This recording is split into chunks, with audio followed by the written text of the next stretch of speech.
Greetings, everyone. I'm late. I lost track of time. I had a reading, and damn, I'm late. But I'm here, and we have a lot to discuss today. Today, like most days, these days has been a day of days. Okay? Today, like most days, these days have been a day of has been a day of days. So while I'm sitting here trying to pull my phone together. All right, so I'm late. I don't even know if this thing is going to broadcast to my other locations because I am late. I am sufficiently late. Let's go. All right, so my name is Cassandra Faye Floyd, also known as the daughter of the Fates. And yeah. So I have a lot that I want to discuss with you today.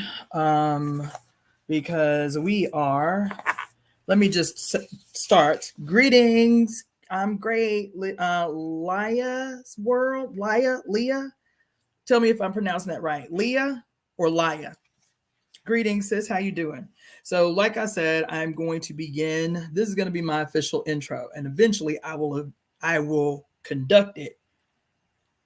Just straight out the gate. So I'm saying, all right.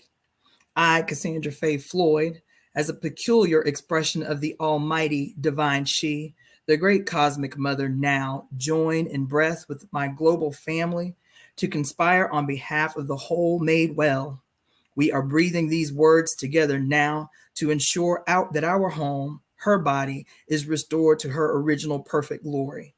Her glory is perfect in peace, love, bliss, happiness, ecstasy, and sovereignty. This world exists now because we collectively will it so. We, as the representatives of the mother's reign on earth, speak this beautiful conspiracy as a singular cosmic earthly orchestra to guarantee heaven on earth in joyful compliance with our mother's divine will. Possessing the power of our mothers, we welcome this glorious future.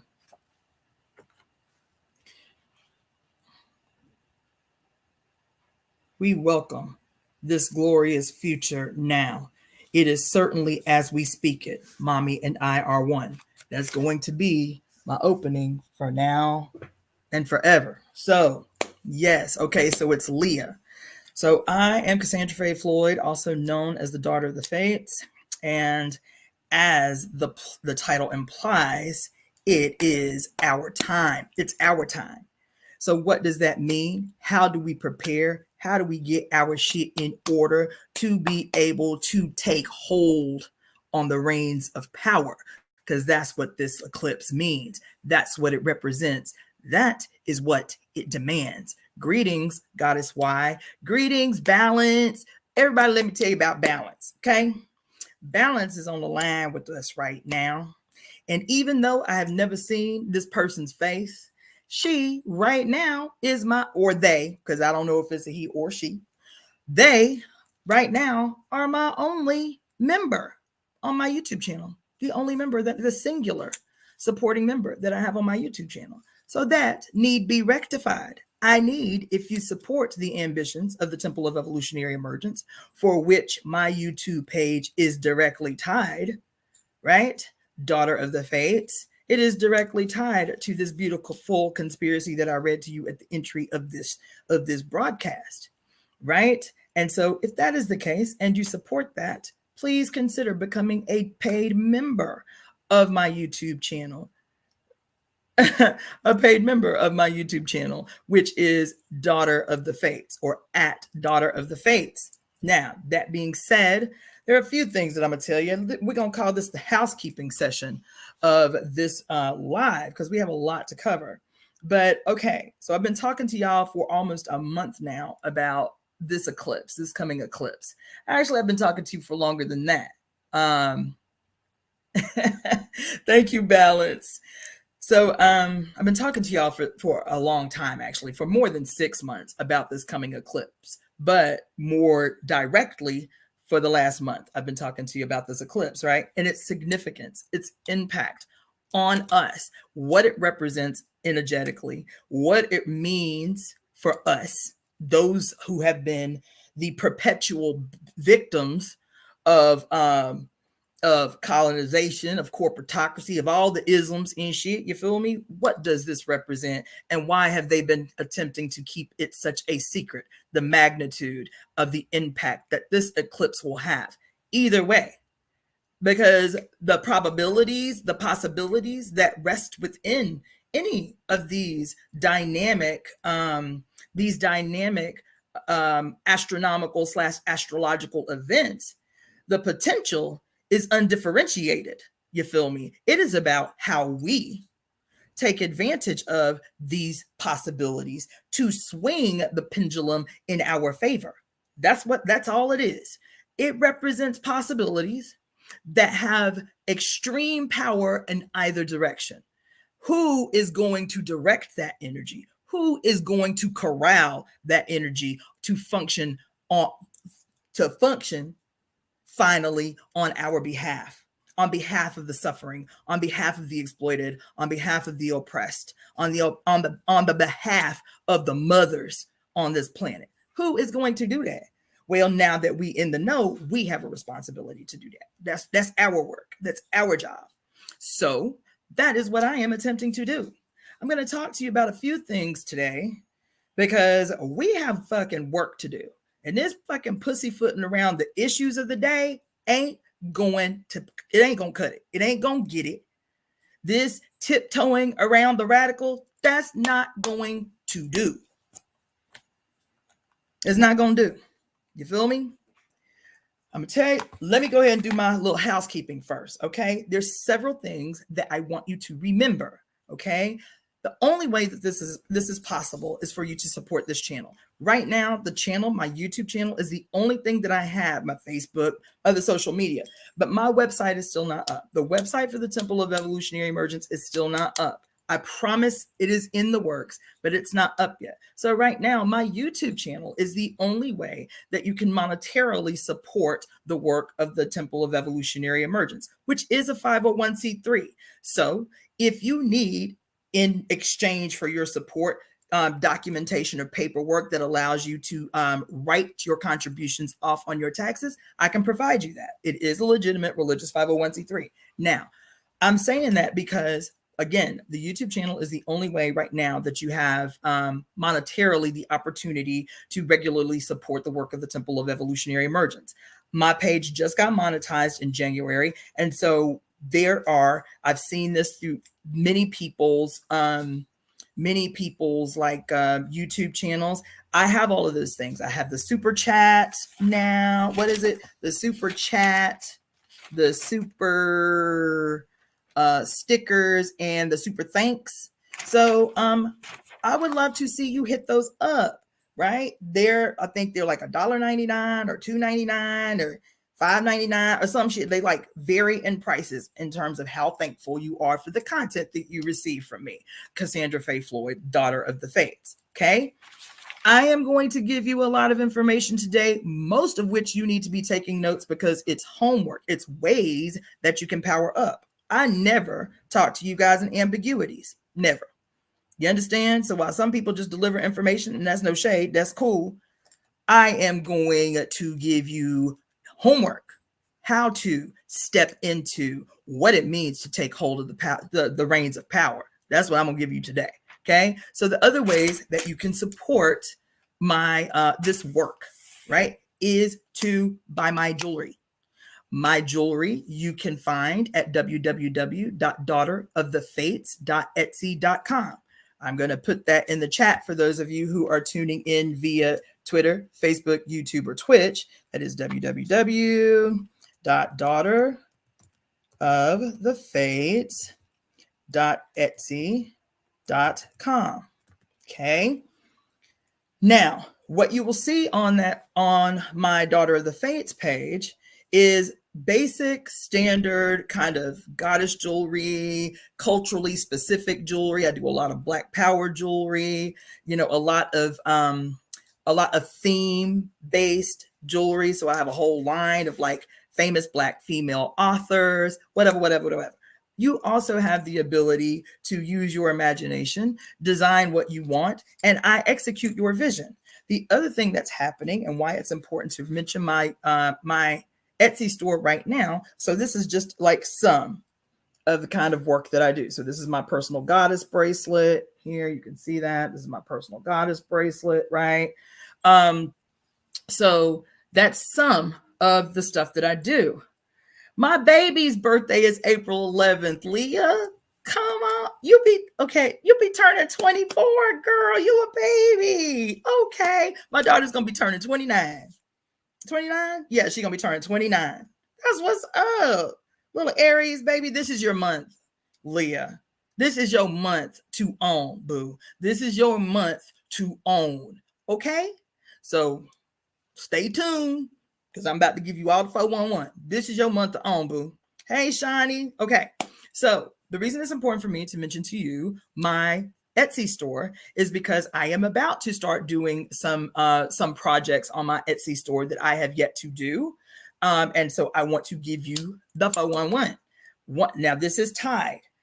Next, on Monday is the eclipse, which is why we're all here. Okay. Monday is the eclipse. It is the biggest event of this year. Its impact will be long-standing. The next eclipse of its type will not be until I will be 78 years old the next time an eclipse of this type and magnitude occurs in the United States. Again, I'll be 78. Okay, so I want y'all to get an idea of why the urgency. I have been stressing about me getting across country to be in Arkansas in the path of totality of this eclipse.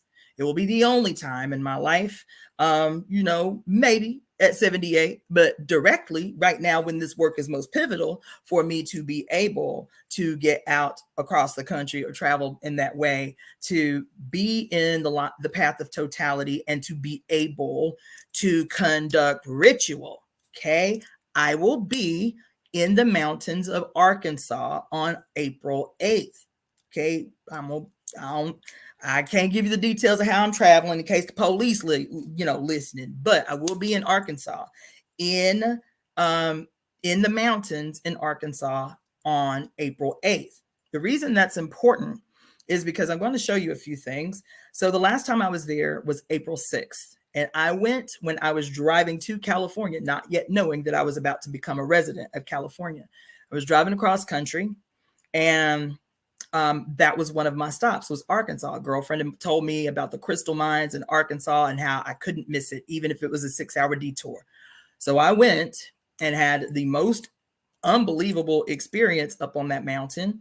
And so I decided that when this eclipse happened, that it was time for me to go back to that mountain. And that's where I will be conducting ritual and digging for these hyper awesome, energized through the majesty of this eclipse. These crystals are going to be baptized in the energy of this eclipse. And I'm going to be right there when it happens. You feel me? So that being said, today, that's why I'm doing all this multitasking. Today, I'm going to start marketing pre-orders for your eclipse crystal quartz, your personal eclipse crystal quartz. Now, let me just tell you, so you don't think I'm out here bullshitting. I went 6 years ago to go into that crystal mine, paid what I paid to get into the mine. And the whole 411 is you keep whatever you can carry out. They don't even take a portion. You pay at the gate to get into the mine. Whatever you can carry out, you can keep. You can be there from sunrise to sunset. That's the opening hours. You feel me? These are just a few pieces, very few, child. When I say very few, I mean, I pulled about, them big giant like Lowe's buckets, them paint buckets that you can get. I forget how many gallons it is. But then I carried 2 of them out of the mine in one day. One day, I carried 2 big old giant buckets of crystals out of that mine. These are some of the biggest ones I carried out. So you see, this is in the palm of my hand. It came out the dirt just like that. You feel me? So I'll hold it close so you can see that it's a solid, geometric shape with a bunch of clusters, little baby clusters on the top. See, a solid geometric shape with little baby clusters right on the top. That's one that is, these are all three are on my altar. Either two of them are on my ancestral shrine and one on my goddess altar behind me. So this is another example of a, oh, this light is so bright. Okay, this is another example of a cluster, a quartz cluster, right? Right. This is another example of a quartz cluster. Okay. This one is my favorite. So I left, so these I cleaned. Okay. These I cleaned. They don't come out of the earth like this. Like the cleaning process is pretty rigorous. Like really rigorous, not pretty rigorous. It's very rigorous, the cleaning process. This one I left with the soil on it because the soil is beautiful. It's like this deep blood red soil that these crystals are born from. And so this one I left red because it looks like a heart. It looks like it's shaped like a heart. So I kept it red. So this one, see how it looks like an anatomical heart. You feel me? And so this is a mass of crystal clusters, right? And you can see the back with all the millions of little baby clusters on there, little baby quartz on there. I'll show y'all on IG. This one, you know, like it's shaped like an anatomical heart with just tons and tons and tons of quartz clusters on the back and on the front. And you can see this is my hand and this is how big it is. So these are just a very, very, very few of the crystals that I've pulled out of the earth at the crystal mine that I will be at come Monday during the eclipse. But unlike the crystals that I have now, which have been functioning to ground my ancestor altar and my goddess altar for 6 years now, the crystals that I retrieve from the mother on the 8th, baby, are going to be supercharged, super powerful, super game changing. And so I will offer the opportunity. I'm going to create an ad for it that you'll be able to find on my IG and my Facebook page before the end of the day today, so that you can make pre-orders. And it's going to be very rudimentary. Do you want a little one? Let me show you some little ones. Hold on. Let me give you some context. Oh, here's a little one that I got out of the crystal mine. So that's one little one. That's one little one. Hold on. So give me a second.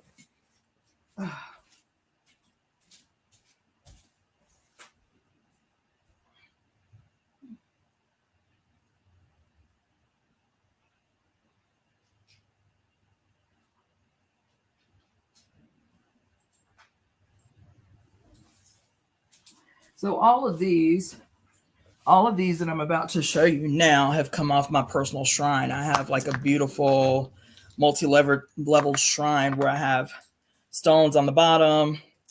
Greetings, everybody that's coming in the room. Okay, so this is the example of what I will promote as a medium crystal.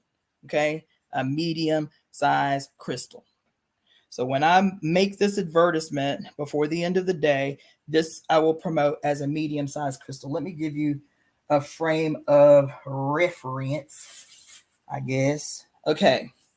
Wish I had some coins around me. But anyway, okay, so this one up next to the ruler is about 2.5 inches. Okay. So that I will be promoting as like a medium crystal. Okay. This one too, even though it's skinnier, it's about the same length. It's about 2.5 inches long, this one, but it's more thin. Okay. This one I will also probably just promote. Yep. This one's fatter. I'll promote as a medium crystal. You feel me? Here's another, version. So they come out of the earth straight like that. It'll still take a while for you to get them because the cleaning process, no joke, it takes about 2 weeks to clean them. And is not work for the faint of heart. What I will promote as small ones, right, are like so. So this one is about 1.5 inches long, right? This one is much thinner, but still about 1.5 inches long, right? Yep. This one, this one.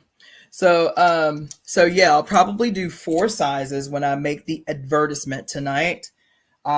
To like small, medium, large, and giant, right? Like the big ones that I showed you. If I find giant ones like that, you feel me? Now these, okay, so I have maybe about I have had, because I've gifted a lot of the crystals that I retrieved from that first dig. I've made offerings with those crystals every time I've taught a lecture, a workshop, a seminar that someone has attended. I always gift people who participate in my workshops or whatever. I've always gifted them crystals. You know what I'm saying? I've done workshops where I've taught kids how to make their own magic wand. So each kid received a crystal to help make their magic wand, whatever, whatever. But overall, I think I've retrieved about 5 crystals that were like big, like this, from the dig. So I will promote the sale of extra large crystals with an asterisk. If I don't find any extra big ones, I will refund your money or give you the option to receive something else that is of like value in its place. Okay. So that is going to be happening soon. Because one, I still need to ensure that I can get my ass across the country, as they've been price gouging every possible way to get there. There are no trains left available, no train tickets, nowhere to anywhere that's within a 5-hour radius of the path of totality. Greetings, Solitaire Wisdom, Strong Black Woman, Mary Carly, a rising divine beauty, Chihuro Hub Cafe, and Frank. um, so that's one thing. I'm gonna be doing this advertisement today on my Facebook and my IG channel for you to prepay for your crystals that I receive from Arkansas when I go digging in this crystal mine come Monday. Okay, that's the first thing. The second thing is I'm going to be doing 3 pieces. Now I'm trying to figure out how to sell them. I probably will actually do like a silent auction or something because they're such powerful pieces. So I want to, oh, I didn't even get the other one. But you guys have seen me off and on wear two very powerful pieces of jewelry. Okay. One is this alligator piece here. You'll see. I had a friend of mine actually do the copper mounting for me so that I could wear it on a chain. But I've worn this piece several times before, this alligator piece. And this alligator is the first animal ever that I processed myself. Long story, but this long story short was I was doing my artisan residency at Oyotunji African Village in South Carolina, Geechee Territory. And a friend of mine and I found an alligator that had very recently been hit by a car. Like it was still alive when we found it. So, it was very severely injured. So we put it out of its misery and then took it back to the village. And the king of the village, the Oba, taught me how to process the animal. So it was the first time that I had processed an animal on my own. So I still have one of his feet that I intend to mount, like just like my friend did for me with the copper. I'm going to do it differently though. I'm going to do this with a wrap and some jewels on it, but this is my personal one. This one I am going to wrap. So I'll probably end up auctioning it off because that's important. This is one of 2 owl claws that I have. So when I drove home, actually this time last year, my mother got really sick, and on my drive, I found a great American owl, and I processed her body, and she was severely injured as well. So, well, she was dead when I found her, but like there were parts of her body that were,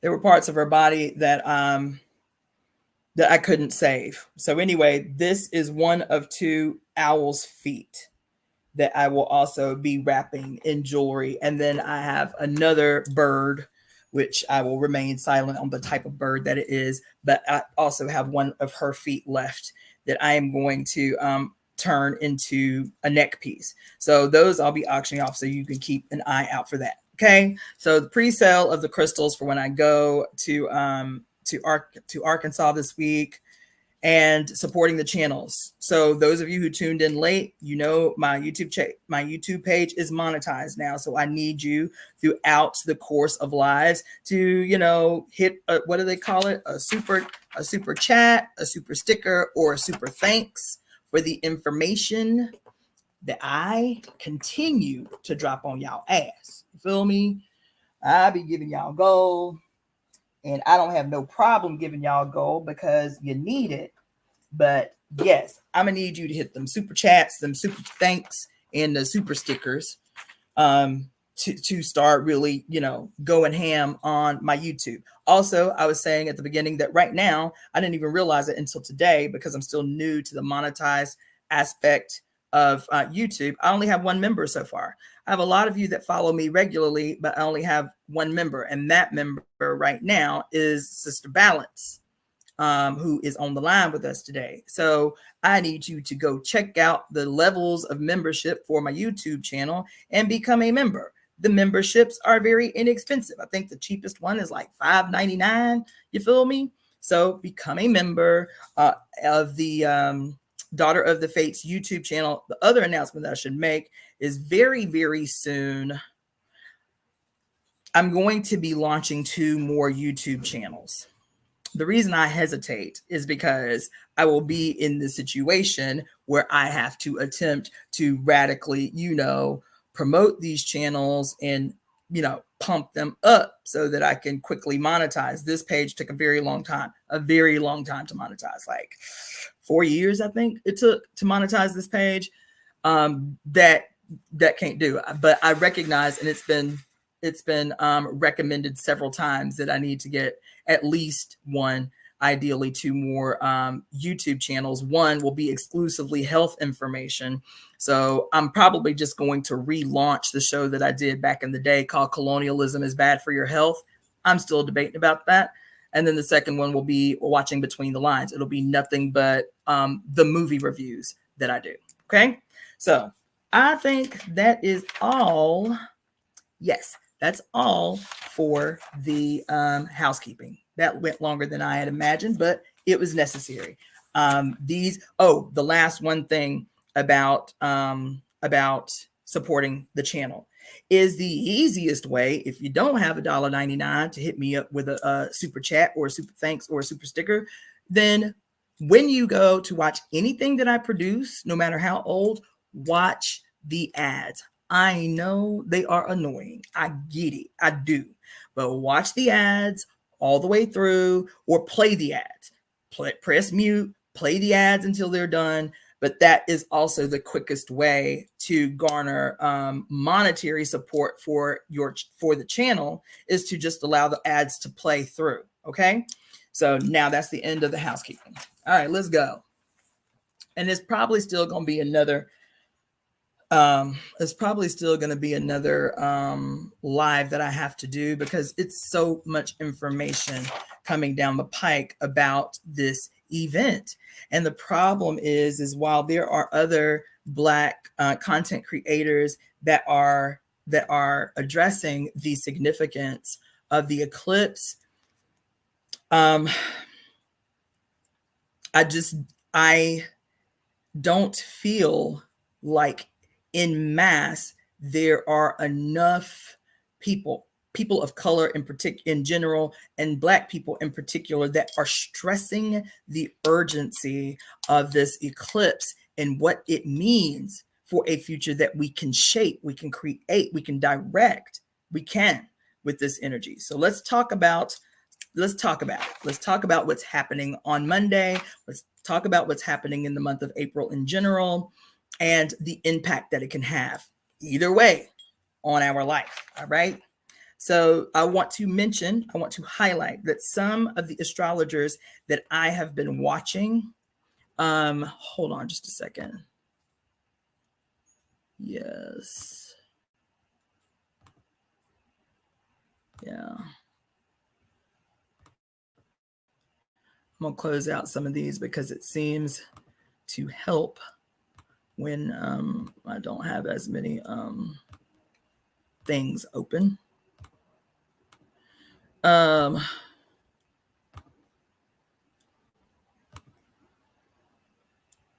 Timothy, let's see, what's this guy's name? Timothy, oh God, what is this dude's name? I'm terrible.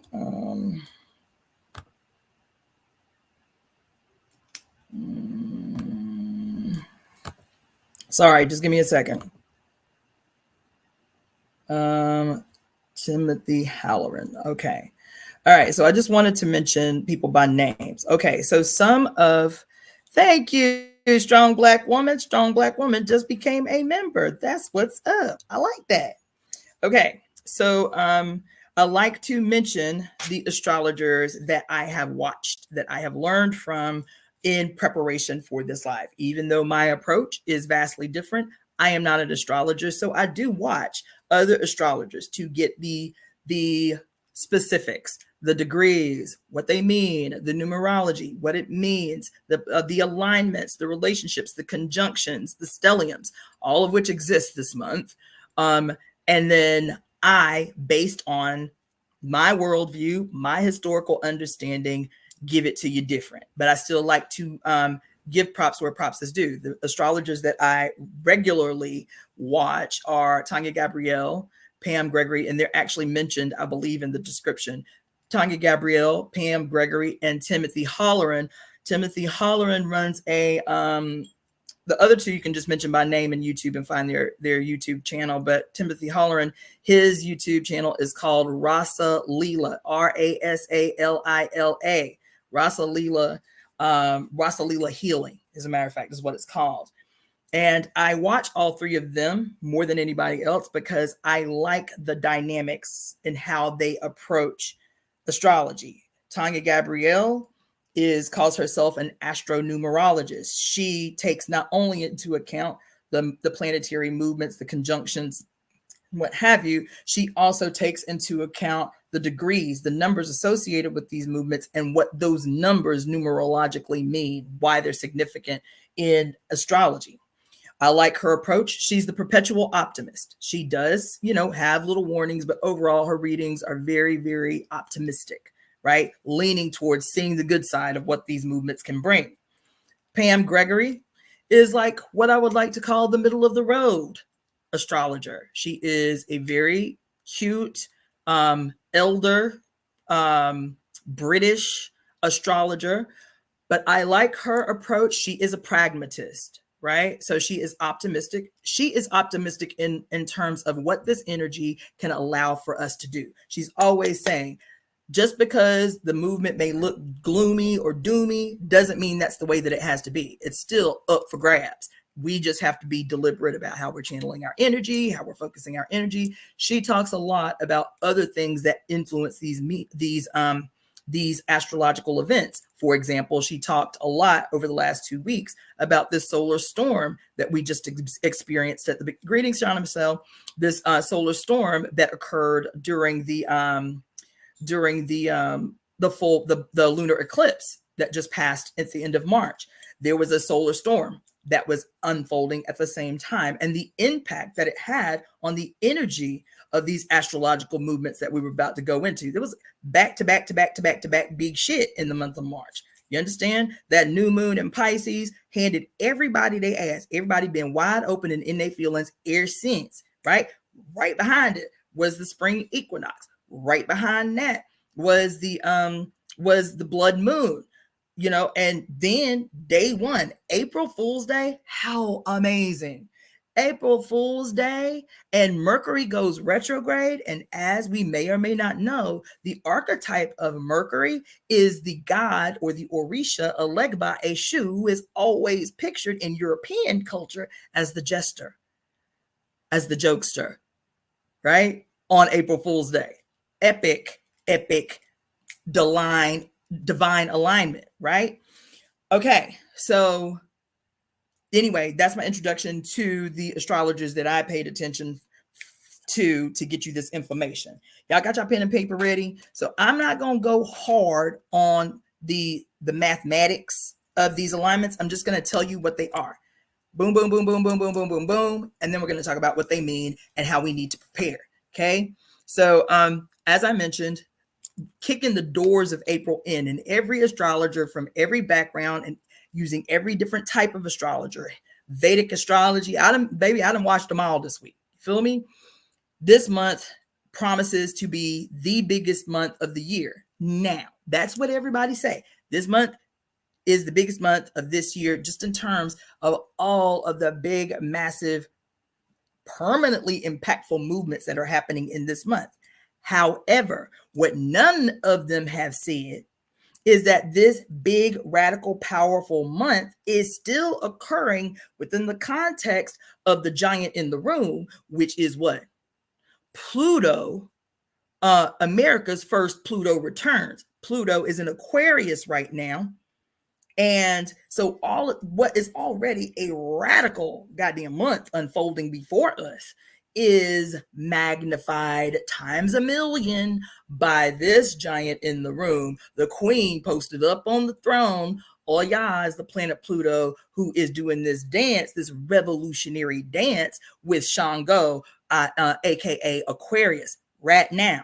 You feel me? So everybody's talking about what's happening right in this moment with these movements in April, but I always want to draw our attention back to the fact that we are in America's first Pluto returns. This promises, if we seize ownership, that's the promise. The promise is if y'all direct the course, if y'all chart the course, if y'all are deliberate, if you are present in every moment, then we guarantee victory on your behalf. But if you let your owners, if you let your rulers, if you let the current masters set the course, all we can do is respond to the energy. All we can do is respond to those who are putting out the biggest energy. You understand? So anyway,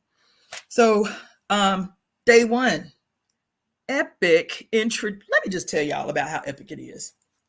I'm be doing this back and forth. I'm gonna try to make this shit quick, y'all. But let me just tell you how epic this shit is. Okay? April 1st, April Fool's Day, where people be cracking jokes, you feel me? We enter into this most radical month with a legba, aka a shoe, going retrograde on day one, right? A shoe, a legba, Mercury retrograde, right? A shoe. Let's talk about his story, his archetype. Eshu in Ifa tradition is the opener of ceremony. I've talked to you guys about this in the past. I'm going to encourage you to go back. It's about 2 years. So you have to go way back in my archives. But I did a whole workshop that I eventually published on my YouTube channel, so you can watch it for free. On the significance of America's first Pluto returns, what it means, and all of its manifestations, and how we need to prepare, right? So go back. But one of the things that we did talk about a lot in that workshop is about the archetypes of these planets, of these movements, and what they mean politically and economically, historically in the world, right? And looking for echoes, baby, looking for echoes in history based on these movements. So Eshu, a legba, in Ifa tradition is the opener of ceremony. You must acknowledge a legba at the beginning of ceremony and at the conclusion of ceremony. A legba is the opener of the way, the owner of the crossroads. You understand what I'm saying? The owner of the crossroads. Now, that could be actual crossroads because he helps you in travel. I'm about to do some fucking radical ass gangster shit, getting myself across the country in 2 days to go on the top of this mountain in the middle of nowhere, you feel me, to pull a goddamn energetic jack move on the top of this mountain, you feel me? So I have to be making sure that Alegba is okay with the trip and can protect, because he protects you while you're on the road. He is the protector of travelers, right? But let me tell you something. When we talk about April Fool's Day and about how divinely amazing it is that Mercury went retrograde on day one, is that when we look at like European mythology or European history, even, and we look at emperors, we look at kings, right? And we look at the king's court, and think about all of these movies that you've ever seen about any place in Europe, okay? What is a common theme? You have a jester, okay? The jester is the one that, while, you know, everybody's energy is low, you feel me, while they're waiting for the main event, the jester is the turn up man. The jester comes in and he keeps the crowd interested. He keeps the crowd alive, you feel me, while they're waiting for the main event. What does that mean? The jester in European history is always seen two ways, either in black and white checkerboard or in black and red checkerboard. Well, black and red is the color of a shoe, right? A shoe, Olegba, synonymous, right? Because they represent the two faces of the one character. A shoe is all when you are making offerings to Olegba, or you're dressing, you know, his altar, his shrine. He loves bells. What do you always see on the jesters? The little split horns with the little bells on, and the little bells on his feet, ding, ding, ding, ding, right? He loves bells. He loves marbles. He loves things children love, because the legba represents the kind of childlike aspect of this Orisha, right? Eshu is the trickster, the punisher, right? So when you don't appease the baby, the punisher comes out, and it may be small at first, like you can't find your socks or you can't find your keys. And if you don't take a hint and you aren't making offerings and you aren't taking care of a legbot, the baby, then Eshu becomes the quote trickster, the punisher, right? So all of these historical things that we're aware of, the Harlequin is a legba. The Harlequin is a legba. Outright theft of West African culture, laden all through European culture. I'm mentioning this because that's the same role of the jester in the king's court, is to turn the crowd up, is to keep the crowd entertained while they wait for the main event, baby. While they wait for the main event. Here, Alegba kicks the doors in on April, this magnanimous month that promises, baby, to disrupt everything. Everything. He enters in on April Fool's Day, day one of this month. To keep the crowd hyped while they anticipate the main event, baby. That is how beautiful it is to understand mythology from your own worldview, from your own historical, ancestral, cultural worldview. You feel me? Because otherwise you'll hear about these movements and it sound like Greek, pun intended. It'll sound like Roman, pun intended. You feel me? And so anyway, that's the first thing that happened. Now, why is it important that Mercury stationed retrograde on day one, April Fool's Day? Because retrograde motion, which we always fear, we always lament over, oh my God, it's Mercury retrograde. Right? We always lament about it. But Alegba is the divine messenger. It is said of Alegba that the only reason heaven can hear our prayers is through him. Sound familiar? We've talked about this at length. But yes, the only way heaven can hear you is through me. I'm the great messenger, the great translator. You know what I'm saying? Now, the other thing is because we know what Mercury retrograde means, right? Mercury is the owner of communication, i.e., I am the great messenger. It is the owner of communication. That's why we experience these glitches in our electronics and shit like that during a Mercury retrograde. Well, Mercury is going to be retrograde through the whole month. Doesn't station direct until the 28th of this month. So we up in here. What does it mean for us that Mercury is retrograde during this massive month? When any planet goes retrograde, the idea is to slow you down. Is to make you present. It's not to sabotage your life. It ain't to make your shit uncomfortable. The glitch in the electronics, again, is to slow your ass down. You feel me? Thank you, Kamara, Steppin' Razor, Gorilla of the Matriarchs. Like to see it. Like to see it. Everybody follow suit. Get yourself, let's see, he says, salute to the goddess, all love, no holes means it's bulletproof. Okay. Yes, I like that. Super stickers and super, what do we call them? Super stickers, super thanks, and super chats. Come on in the room. Okay. Now, what does it mean? Now, we always see it in lament, but retrogrades are an attempt to slow your motion, to direct your attention to something very significant that otherwise you would move through or you would miss because you are busy. So the retrograde says, okay, I ain't trying to hurt your feelings. I ain't trying to sabotage your life. I'm going to sabotage your electronics. So maybe I can have your attention for a moment because I am the opener of the way, baby. I am the one who ensures that every prayer you pray is heard by heaven. I am the one that ensures that you travel safely, not only literally, but in your walk through life. I am the one that ensures that the road is safe, that the road is most direct to the fulfillment of your destiny. I do that. So I'm gonna need you to slow the fuck down and listen to what I gotta say. That's what a Legba does. I'm gonna need you to hear because this month, baby, has something for you if you can receive it. That's what he did on April 1st. The divine jester, Legba, the messenger, right? So that's one thing.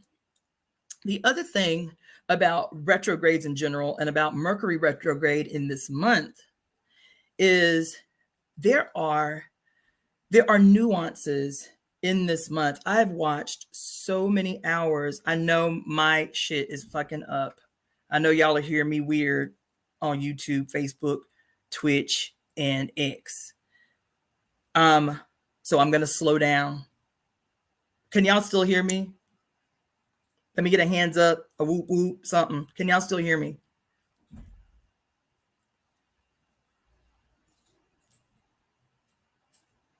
Anybody? Somebody on Facebook or YouTube or something, tell me if you can still hear me. Okay, good. All right.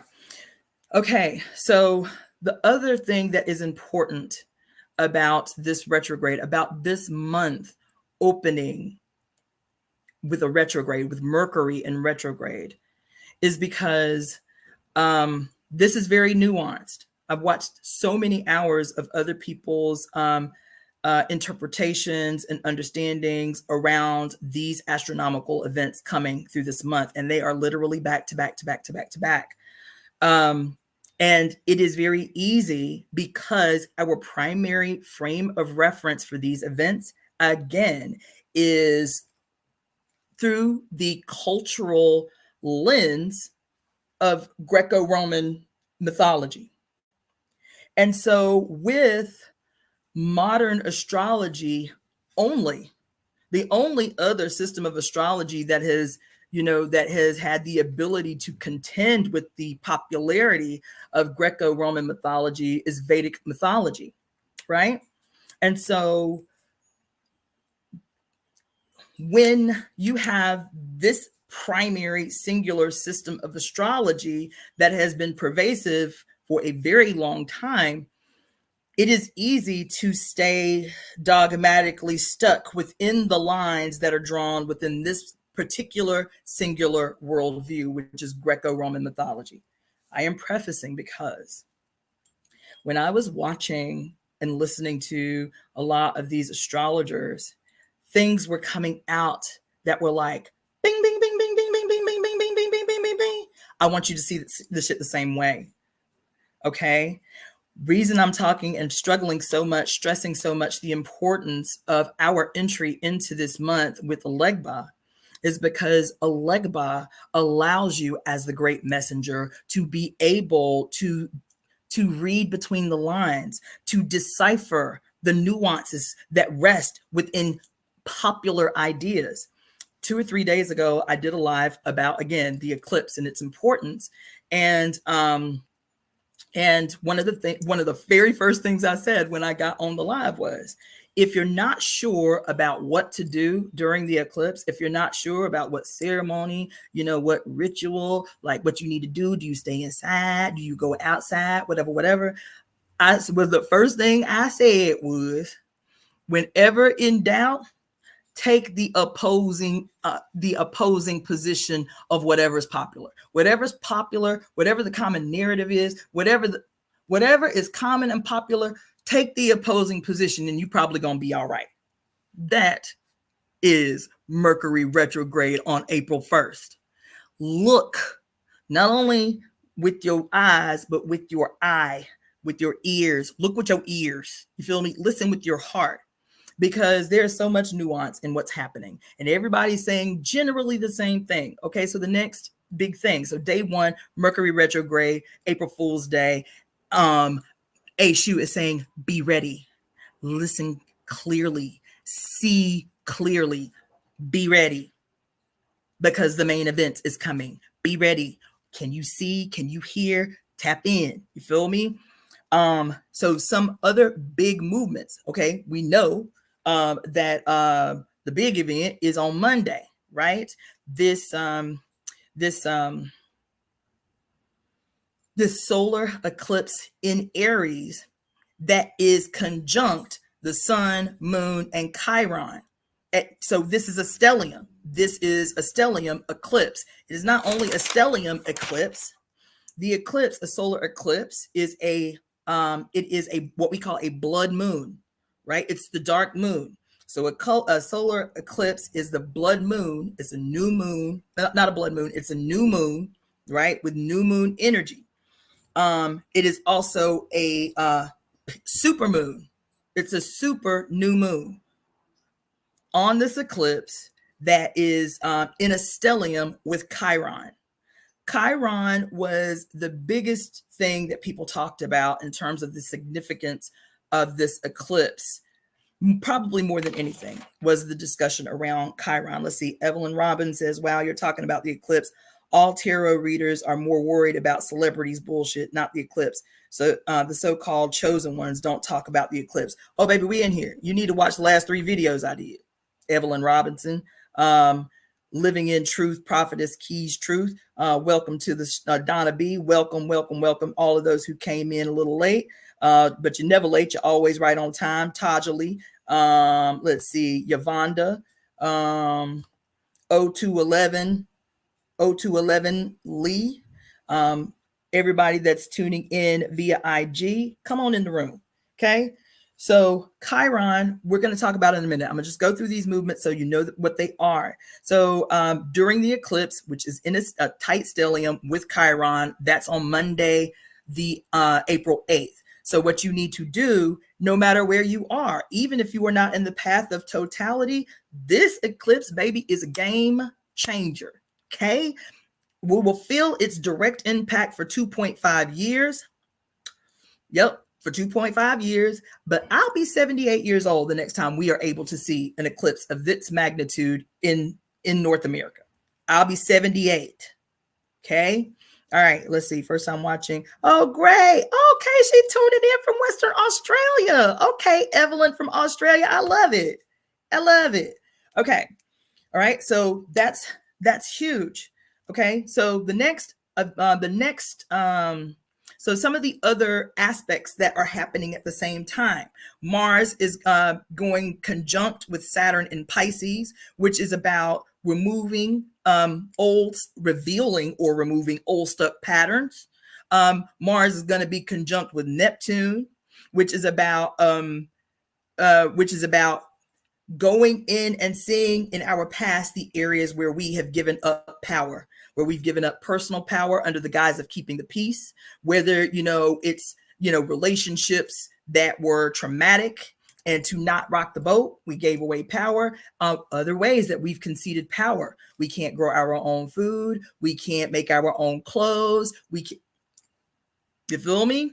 So all the ways collectively, even that we've given up power, the way we pay taxes, knowing good and well that the majority of the taxes that we pay are going to fund wars. Period. That shit ain't even suspect no more. It's not even conspiracy theory. We know that the majority of the money that we pay to the government does not go to solve the problems of us. They go to generate the necessary funds to maintain a hegemony over the world through war. We know that. How have we given up power? This is what these movements are trying to help you to see so that you can finally resolve. Jupiter on 420 on 420 on Puff Day, Jupiter goes conjunct with Uranus in Taurus. This only happens every 14 years or so, right?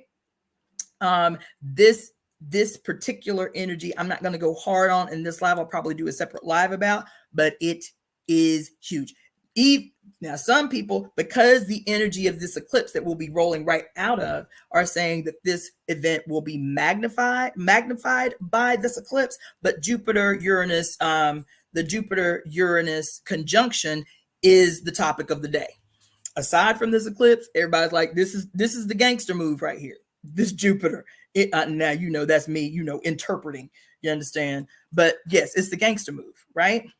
It is about being able to shape the future, because this Jupiter conjunct Uranus move in Taurus, which Taurus, you know, is heaven on earth. Taurus is Eden.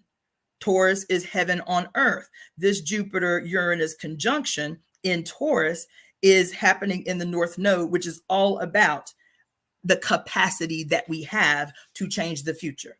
This is in par with all of the other events happening in April. Okay, the overall theme of the month, of the whole month, not just the eclipse, the whole month. Like I said about 2 or 3 days ago, I said, what? We need to open up this month with the courage and audacity of Aries. Aries gets a bad rap. They most notoriously get a bad rap, and most of the time that bad rap is justified. You feel me? Because they're out of balance. But the wonderful attributes that we need to be taking advantage of from Aries, which is the youngest, the newest, it's the whole brand new, right? Is audacious courage, radical action, bold moves, partnered with a Jupiter-Uranus conjunction. It's like everything you've ever dreamed of, everything you've ever wished for. This month is the opportunity for you to get that, to do that, to make that happen, to build that, whatever it is. This is the month. So pull out all the stops. This month, you can have every freaking thing you can imagine in your mind's eye, but it has to be matched with audacious, courageous, radical, bold action. It has to be matched with that. So you can dream big, but you better have the motherfucking audacity that matches what it is you dreaming for. Because if you're dreaming big about the house you want, about the boo you want, or about the world you want to create, but you ain't left outside your house, you ain't stepped outside the front door, you haven't met a new person in a week, in a month, in a year, that ain't gonna cut it. That's not it. So I have to tell y'all a story about that in a minute. No, let me do it right now. So the story entering into this month is, some of you know, some of you don't because you're new to the channel. But last month, I made a pretty radical, very last minute announcement that I was going to be conducting a ritual in the desert hot springs, California. And it was going to be radical. It was going to be the first time that I had facilitated this particular ritual. And I was calling on people to trust me with their life and their body and their spirit to be the first ones to participate in this ritual with me. Now, the purpose of the ritual was dual function. I wanted to do a very radical, emblematic equinox ritual, right? Emblematic of the year that we're in, emblematic of the urgency and the importance of the year that we're in, emblematic of the kind of bold, radical action that is required to create new culture, which is what we're called on to do right now, right? But also, it was going to function as what now is, because we've done it, what is the initiation ritual for those who are interested in becoming actual members of the Temple of Evolutionary Emergence. So this is a ritual that I will conduct twice a year. And I needed to be able to do the ritual, execute the ritual in real time to see if I needed to tweak it, because what is going on in my mind may not necessarily be able to, unfold in the real world the way I visualize it in my mind's eye. I have to execute, work out the kinks, get feedback from the participants, see how we need to tweak it, you feel me, so that we have what is now an official initiation ritual for those that are interested in becoming like more deep members of the Temple of Evolutionary Emergence. So we did that. And I made very clear, I did several live like Zoom calls with the people who finally reached out and said, I'm going. I know it was crazy short notice. I gave people a week's notice, yo. It was crazy short notice, and people were coming from far, far away. But 6 women, and I put the call out to everybody, males, females, and all the genders in between. I put the call out to everybody that I knew. 6 women responded to the call. And we went out to the desert on the equinox. Well, we went the day before. We were there for 3 days. We were there the day before the equinox, and the day after. And we did some really revolutionary, radical, gangster shit out in that desert, baby. Yes, we did. Yes, we did. And as soon as the ritual was over, we weren't even at the house to go to bed yet. As soon as the ritual was over, baby, I heard a voice say loud, like, yes, bitch, more of this. This is what we talking about, more of this. That's what I mean when I say bold, audacious, radical action. Yes, people gonna look at you like you crazy. People gonna talk shit about you because it ain't what we always did. You feel me? But baby, when I heard mother say, as soon as I stood up on 2 feet, because I didn't just facilitate the ritual for others. I did the ritual too. You understand? I ain't telling y'all live online what it was, but just know it was radical. And we went out there, and at the peak of that eclipse, of that equinox, and pulled a fucking energetic jack move, baby. That's what we did. And she said, yes, bitch, more of that. More of that, more of that energy. Make the call wider, make the call broader. Whoever is for is who is for. But this is the year, baby, far beyond any other year that has been handed to us as a galactic gift. I'm always telling y'all, this year, these last 2 years, has been an energetic galactic silver platter laid before us for us to retrieve. But because we have bought into the common narrative, the woe is me, the gloom and doom, and all the things bad, child, things always been bad. Always, even as intense as it is now, because they constantly put it in our face, things have always been just this bad.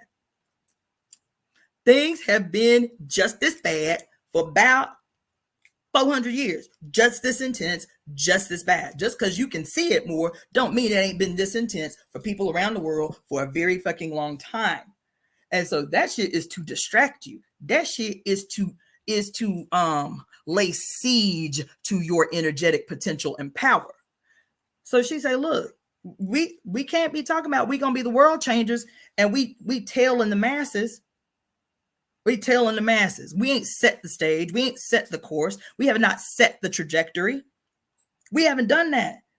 So how are we any different than the masses of people who are unconscious if we have not come out here to execute bold, audacious, radical, revolutionary new action on the world? How we expect we about to change the world to anything other than what it is right now? And this is the opportunity that we have to lay siege to this bitch. That's the opportunity that's being presented to us right now. If we can see it that way, if we can look at what's happening through our own particular cultural worldviews to give it context and meaning to us. So let me tell you, I had to tell you that because this is an example of the kind of radical action that is necessary leading into this month. And this month is still very new, right? Okay. So,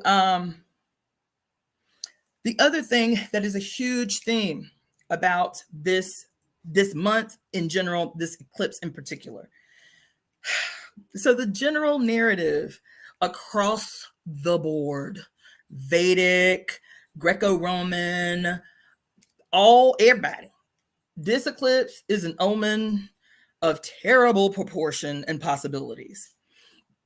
In the cultures from around the world, Asian culture, Indian culture, Native culture, Mexica, Mayan culture, Azteca culture, all over the world, in some way or another, this event happening on Monday has always been seen as the death of the sun. Oh, oh, oh, oh, oh. Hold on, let me take a note. It has always been interpreted as the death of the sun, the S-U-N. The sun, the S-U-N, in every culture, at least through these perspectives, is a representation of patriarchal figureheads, okay? Kings, emperors, presidents, patriarchs of any kind, personal patriarchs in your life or patriarchs as the rulers of the world type of shit. And so the reason that this narrative exists in every culture about some creature devouring the sun, whether it's a massive frog or whether it's a quote black puma or whether it's a dragon, which is the overall theme, it's a dragon, whether it's whatever, it's always some creature of the dark that is eating the sun. And so they create all of these rituals to quote beat back the energy that is attempting to quote kill the sun. Now, I just said a few minutes ago, whatever the popular narrative is, take the opposing position and act accordingly. Now, I told y'all, and if you don't know because you're new to the page or whatever, a few months ago when we were entering into that solar eclipse that happened on October 14th, right? And October 14th, and that bullshit that I witnessed on top of this mountain up here in Hollywood, you feel me? This straight up ritual that was conducted by a white boy scientist, the director of the observatory, taking literally vampirically, if that's a word, taking all of the energy of all of these primarily melanated people, easily between 500 and 1,000 people on that mountain that day to watch the eclipse. And this white boy led them in a ritual, in a ceremony to beat back the dragon, to shout down the mother. And I am out there screaming. I'm like, ah!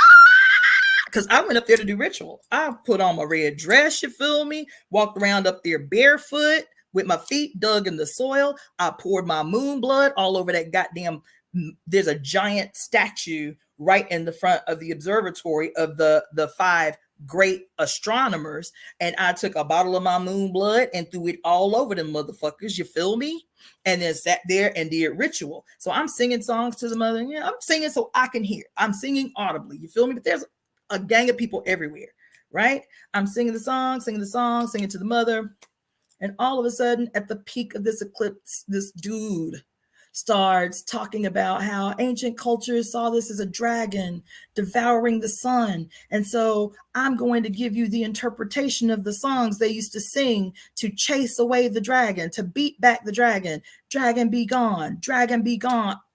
Say it with me, dragon be gone. You got hundreds and hundreds and hundreds of unsuspecting people being corralled at the height of an eclipse. He did it deliberately at the peak of the eclipse. Say it with me, dragon be gone, dragon be gone. And all of these people methodically and rhythmically chanting to beat back the mother, the gift that she is trying to bring to humanity. And all these unsuspecting black, brown, red, and yellow people predominantly up on that mountain, following behind this white boy scientist, director of the goddamn observatory, which used to be a Masonic temple, the observatory. The highest peak in Hollywood, the observatory, and he up on there conducting ritual with all these unsuspecting people. So when I tell you that you don't have to believe in astrology for astrology to have an impact on your goddamn life every single day, know that. Just because you don't believe, don't mean the people who currently hold the reins on power are not executing the ability for them to maintain power by using these alignments. Case in point, let's move forward a little bit. Case in point, what are some of the things that are happening on April 8th? But you don't believe in astrology, so you're just going to see the moon go in front of the sun, you feel me? You don't believe in astrology, that woo-woo shit, you feel me? So you don't plan accordingly, or you look crazy inside eye at motherfuckers who do. But let me just tell you about who else does. CERN is relaunching after all this time that it's been dormant. The program has been dormant. The first time that they're going to relaunch the program is on April 8th by launching what they call a particle accelerator to try to determine this mysterious particle that makes up the corona of the sun, and can it be harnessed for use by humans. They're doing that on the 8th. Also, NASA is launching 3 rockets directly into the path of totality, supposedly to get information about things that happen, how these things happen only during an eclipse, the change in animal behavior, the change in atmospheric pressure, and all of this shit that happens only during a complete solar eclipse. This is a complete solar eclipse. That's why I will be 78 years old the next time it happens, because it's so rare, right? And so these 3 rockets that NASA is launching on April 8th, this ain't conspiracy theories. I've been telling y'all for 4 years. You don't have to believe in Christianity for it to have a fucking radical impact on your goddamn life every day. You don't have to believe in Islam for it to have an impact on your life. You don't have to believe in Judaism for it to have an impact on your life. We can see that impact every day, everywhere, if we care to look. Astrology is the same way. This big, wonderful, mysterious, magical glimpse into the future that astrology allows us to have. Not some weird kind of divine, like weird glimpse into the future. It is about recognizing cosmic patterns, and that shit is a mathematical equation. It is a science and a math that allows us to be able to predict echoes in human history. That's all it is. We treat it ooga booga-ish, and so we never have the opportunity to benefit from it politically or economically or mathematically. I'm talking to you about science and the impact that this event is guaranteed to have on your life, whether we participate or whether we let somebody else corner the market on the magic that this event brings. So let me tell you, NASA is going to launch 3 rockets directly into, they're going to shoot the rockets towards the moon, y'all. That's what they're going to do. They're going to shoot the rockets towards the moon, directly into the path of totality, to see what kind of atmospheric anomalies happen only during complete solar eclipses. Do you really think that's why they're doing that? Guess what they named the program that they're going to be doing on Monday? They named the program APEP, APEP, and they gave it some astronomical name about pressure or some shit, right? Like they're going to investigate the atmospheric pressure and the changes in the blah, blah, blah. They called it APEP, though. They called it APEP. And the reason that is significant is in Kemetic mythology. APEP is the exact opposing energy of Ra, the sun god. The sun god. APEP, the destroyer, the dark one, the black one, the antithesis of the sun god Ra, you feel me? And they gonna name this program where they launch three motherfucking rockets to the moon. They launching them towards the moon. Their target is the moon. Not that they're gonna land on the moon, but they're directing this intention, this APEP, towards the moon during the peak of this eclipse. But you don't believe in astrology and why it's significant. You understand why it's important Even if you a scientist, bitch, even if you an atheist, well, the scientist in me tells me about the law of probability. So maybe I should be doing some of this motherfucking witchy shit just in case. Anyway, so that's happening. What are some of the other big events that are happening this week around this eclipse? The devil comet will be visible during the day during this eclipse, because it will become dark enough not only for you to see the devil comet, but you'll be able to see the devil comet. You'll be able to see Venus in broad daylight and Jupiter in broad daylight during this eclipse, right? Another thing that people aren't talking about in mass, baby, is this. Now I don't. So the general word is that this event is going to happen, but when it'll be visible to us is not yet determined. It'll be anywhere from beginning of April to September. So they're still trying to get kind of a narrowing. But I've seen videos of people who have already seen it, who've recorded it on their cameras and have been able to zoom in and see what is a nova outburst. So there's a star system called Betelgeuse, and there's a star in that system that has gone supernova. And so we will be able to see the glare, like this big kind of ray around the star that has gone supernova in the Betelgeuse star system. That's pretty fucking radical. That's pretty big, right? This is not only happening within the context of America's first Pluto returns, but this is also happening within the context of, for the first time in 60 years, we are in the year of the wood dragon. The Chinese year of the wood dragon. Talk about that a little bit. But the other big thing that's on the lips of everybody. Oh, and let me tell you, the CERN launch, where they're going to relaunch this particle accelerator. Guess what the name of that program is? So I told you that the NASA program is called APAP, directly fashioned after this Kemetic deity that is the opposing energy of the sun. The Black Destroyer. The Black Destroyer is who APAP is.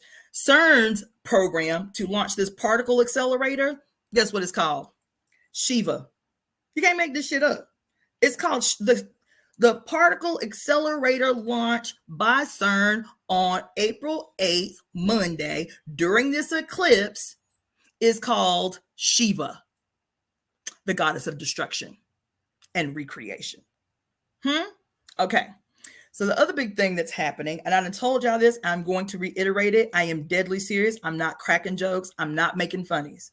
The Cicada superbrood that is happening, it might already be happening. The Cicada superbrood, which is supposed to start around this month and end towards the end of April, the beginning of May. It's the first time that it's happened since 1803. It will not happen again until the year 2245. So when I'm telling y'all, I'm giving you homework, I need commitments. As a matter of fact, I don't even want to put it in. I don't even want to put it out ambiguously. I want commitments, several commitments, by the way. I want commitments of people who are going to make sure that they get, whether it's on their good iPhone or whether they take their laptop outside with a good microphone. I need commitments that people are going to record the Cicada songs for me. I need at least 3 commitments. If you are in the eastern part of the country, particularly those of you who are on or near the path of totality of this eclipse, on that day, I don't know if the brood has started yet. Y'all can tell me, because y'all on that side of the country. Have y'all started hearing cicadas? If the brood is out during the eclipse, I am going to need, yes, Shauna Michelle. Okay, I got 1 commitment. Yes. I need at least, I'll take more, but I need at least from 3 different areas, primarily on the eclipse, but I need cicada songs. The other thing that I need, it's kind of a more dirty task, is I told y'all, I did a whole live about it. Y'all can go back to that one maybe 3 or 4 days ago. I need commitments from people to take, whether it's like mason jars or boxes, it doesn't matter. Mason jars, boxes, whatever. And I need, after the brood is over, after the brood has done their little thing, you feel me? and they die because they die pretty quickly. Their life cycle is very short, but they molt. As soon as they get out of the earth, the first thing they do is molt. The second thing that I need somebody to commit to doing, okay, Marie Carley has committed to capture cicada songs. Okay, somebody is saying Mia plays. I don't think they'll be out until May after the ground temp is constantly 65 degrees. What part of the country are you in, Mia plays? Because if you're in the northern part of the country, that makes sense. But everything I've been hearing is saying the brood is going to actually start in April. Shauna Marcel says she's in Oklahoma. Mia plays is in Nashville. So damn, it's still that cold out there. Okay. Lola La Bruja is in Indianapolis. Okay, she says she records. So I love these commitments. So I'm gonna so my email address, so you can send them in an email file, or you can, upload them to a thumb drive and just email me the thumb drive. It doesn't matter. My email address is releaseheartcenter@gmail.com. Releaseheartcenter@gmail.com. It doesn't matter. Like if you can get 5-10 consistent minutes of recording, that's fine. I can just do what I'm going to do on a loop. I'll let y'all in on the secret after it's done. Okay.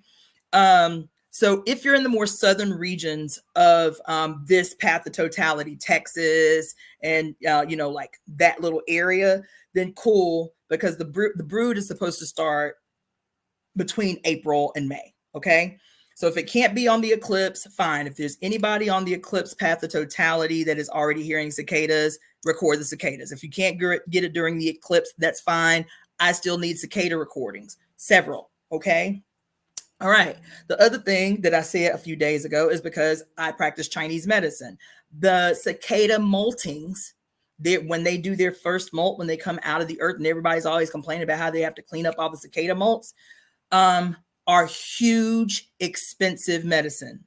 But why would it be expensive? Because they only come out once every 13 to 17 years. They only come out once every 13 to 17 years, so they're rare. And so the medicine is huge medicine, and it's expensive. So I need y'all to be collecting cicada moltings for me to ship them for me. And we can work out the details. I'll pay for the shipping, whatever. But I need cicada moltings from this particular super brood. I need them from different locations as well. So I need several commitments. Again, my email address is releaseheartcenter@gmail.com. Huge, huge, huge medicine, cicada moltings. I need them. Okay. Now, the cicadas I've mentioned to you guys at length because to me, they represent so much of the energy that is coming through. Evelyn says her nickname is China. They represent so much of the energy that I'm talking about, taking the opposite position, having the ability to see the world in a new way, to see the world with fresh eyes. Everybody was like, oh my God, the cicada bugs, they so gross, they so loud, la, la, la, la. But then I started talking about the significance, the spiritual significance and symbolism of these bugs from everywhere on earth. Nobody in any culture had anything bad to say about the cicadas because they don't do no damage. They're not like locusts. They don't eat crops. They don't do damage. They don't carry disease. You feel me? They literally come out the ground once every 13 to 17 years, depending upon the breed, right? They shed their old skin that they've been hibernating in for 13, 17 years. You feel me? They stretch a little bit. They sing some songs because they need a boo. You feel me? They come out singing. They come out the earth singing. Like, yeah, we in here. We singing. The song is to attract a boo. They attract a boo. They get busy. You feel me? They get pregnant. They have some babies, bury the babies deep in the earth, you feel me? And then they die. They only come here for ecstasy. They only come out the dirt for ecstasy, for a short period of ecstasy. Yeah, we up in here. Just let you know, we still up in here, you feel me? One of the oldest living organisms on earth. And all they do is come to experience a little bit of ecstasy above the soil and go about their life, go about their business and do it again in another 17 years or so. Now, this particular brood that is happening within the context of all these other big things is because there are two specific species of these cicadas coming out or brooding at the same time, which again only happens every 221 years. This is like the personification of being divinely placed in a perfect time, where you have these beautiful little bugs that offer the opportunity for us to understand and get a glimpse of, if we can see through our conditioning. Ew, bugs, why are they so loud? Why are they everywhere? Right? If we can move through our conditionings and see that they represent resilience, resurrection, immortality, sexual ecstasy, spiritual ecstasy. That's what they mean in these different cultures. That's what they represent. Out of sight, out of mind for a decade, damn near a generation. And then boom, here we are again. We'll outlive all you motherfuckers. And all we do is come here to play. All you come here to do is to sing a few songs, catch ourselves a boo, get busy, make a baby, go on back into the dirt. You feel me? And so these things are happening at the same time. Now, let's go back, because this is, thank you so much for giving me more a positive perspective about the cicadas. City girl here.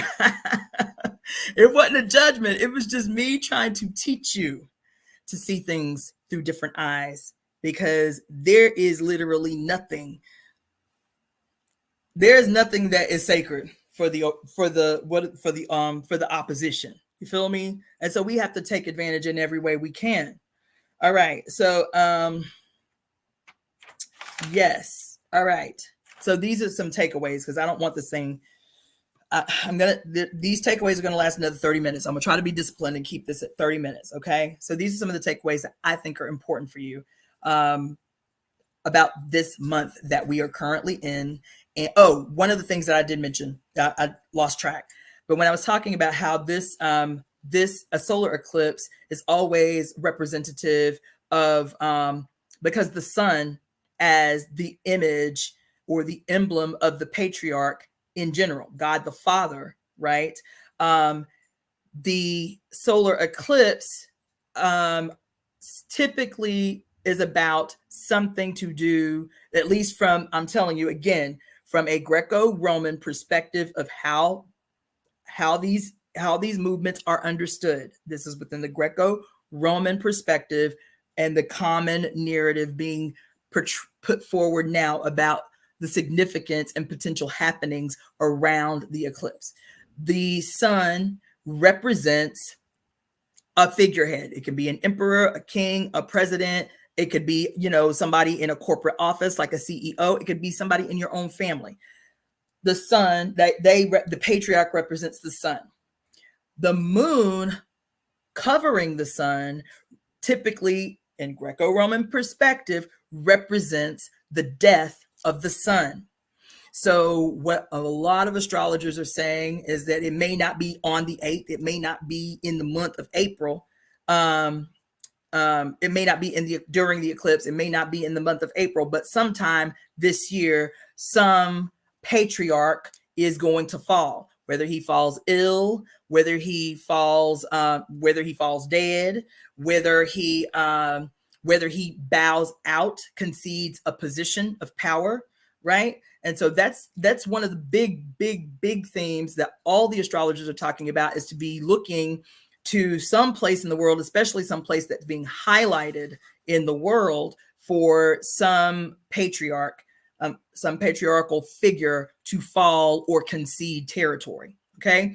The example that they get, a lot of the examples that people gave was, which is very interesting, April 8th is April 8th in 2005, April 8th, 2005, there was another eclipse, right? April 8th of 2005, there was a solar eclipse. 3 days before that solar eclipse, John Paul II died, and they buried him on April the 8th.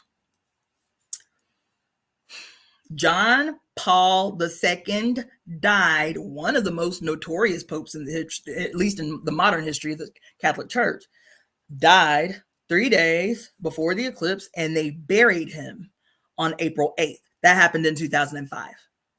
Also, there was some big thing. Was it the coronation of King Charles? I don't remember. It was some other big event that was specific to the British Crown that happened on April the 8th in 2005. The last time this same eclipse happened was on April 8 an eclipse. It wasn't a complete eclipse that happened about 44 years ago, but it was a significant solar eclipse, and there was this impact both with the Pope, which is the figurehead of the sun on Earth in real time, and the British Crown.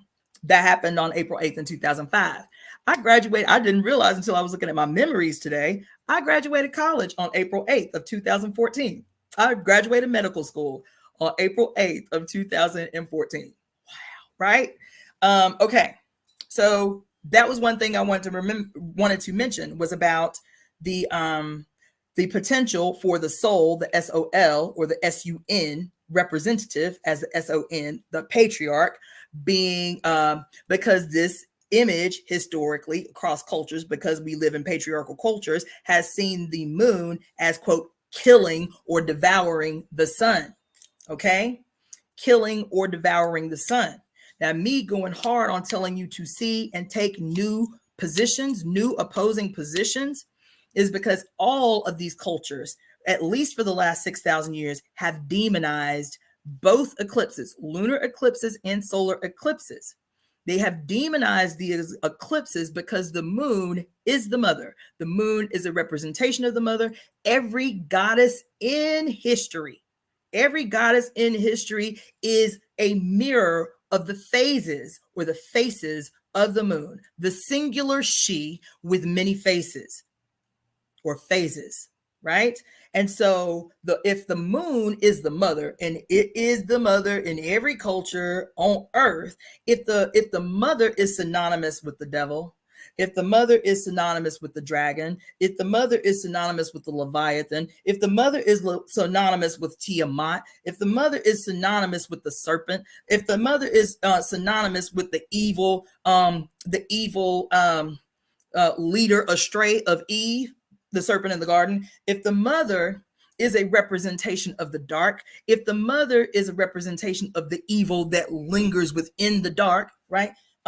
Then it would make sense that every culture sees their mother as evil and the sun as being victimized by this evil Leviathan, Tiamat, dragon who is attempting to devour the sun.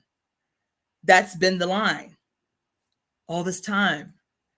But the mother says, and I've been talking to y'all about this a long time, but the mother says that if the sun, this is the sun, if the sun becomes wild and rambunctious and uncontrollable and inconsolable and threatens destruction everywhere it shines its light, right?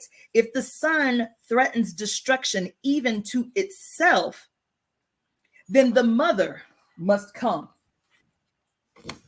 and subdue, anchor, draw down the sun. So it is no longer destructive, but now it can remember its true, beneficial, nutritive nature. But a sun unbridled, unanchored, ungoverned by the yin can only be destructive. So when we're looking at the sun, S-U-N, at the sun, S-O-N, at this sun, S-O-L, run the fuck amok everywhere on Earth. And we see evidence of it everywhere on Earth. I ain't talking about esoteric, mysterious, witchy evidence. I'm talking about everything yin becomes victimized by a yang, unbridled, unanchored, burning out of control. Rainforests, threat to the oceans, threat to the soil, the depleting of mineral resources, the exhaustion of the soil in monocropping, the massacre of women and children. These are all real world political, historical, economic evidence of a yang unbridled, a sun unsubdued, a son unanchored, unanchored, not killed. So all of these images created by patriarchs to terrorize people into seeing the evidence of the mother's ability to subdue her son. So they take their energy in opposition to her instead of welcoming her, drawing her in, supporting her in her mission to subdue her unruly son, her wild, radical, destructive son. And instead, they have been pushing her back. Dragon, be gone. Go away from us. Chasing her with drums and bells. Resisting and rejecting the mother for 6,000 years. That's what they've been doing. Do you understand? And so now that we know, see, we're in the age of knowing. Now that we know, it can set the tone for, it can set the terms for how we approach this coming blessing that we are about to receive, child. That's what it is. You feel me? This is Aries, right? This is Aries. This is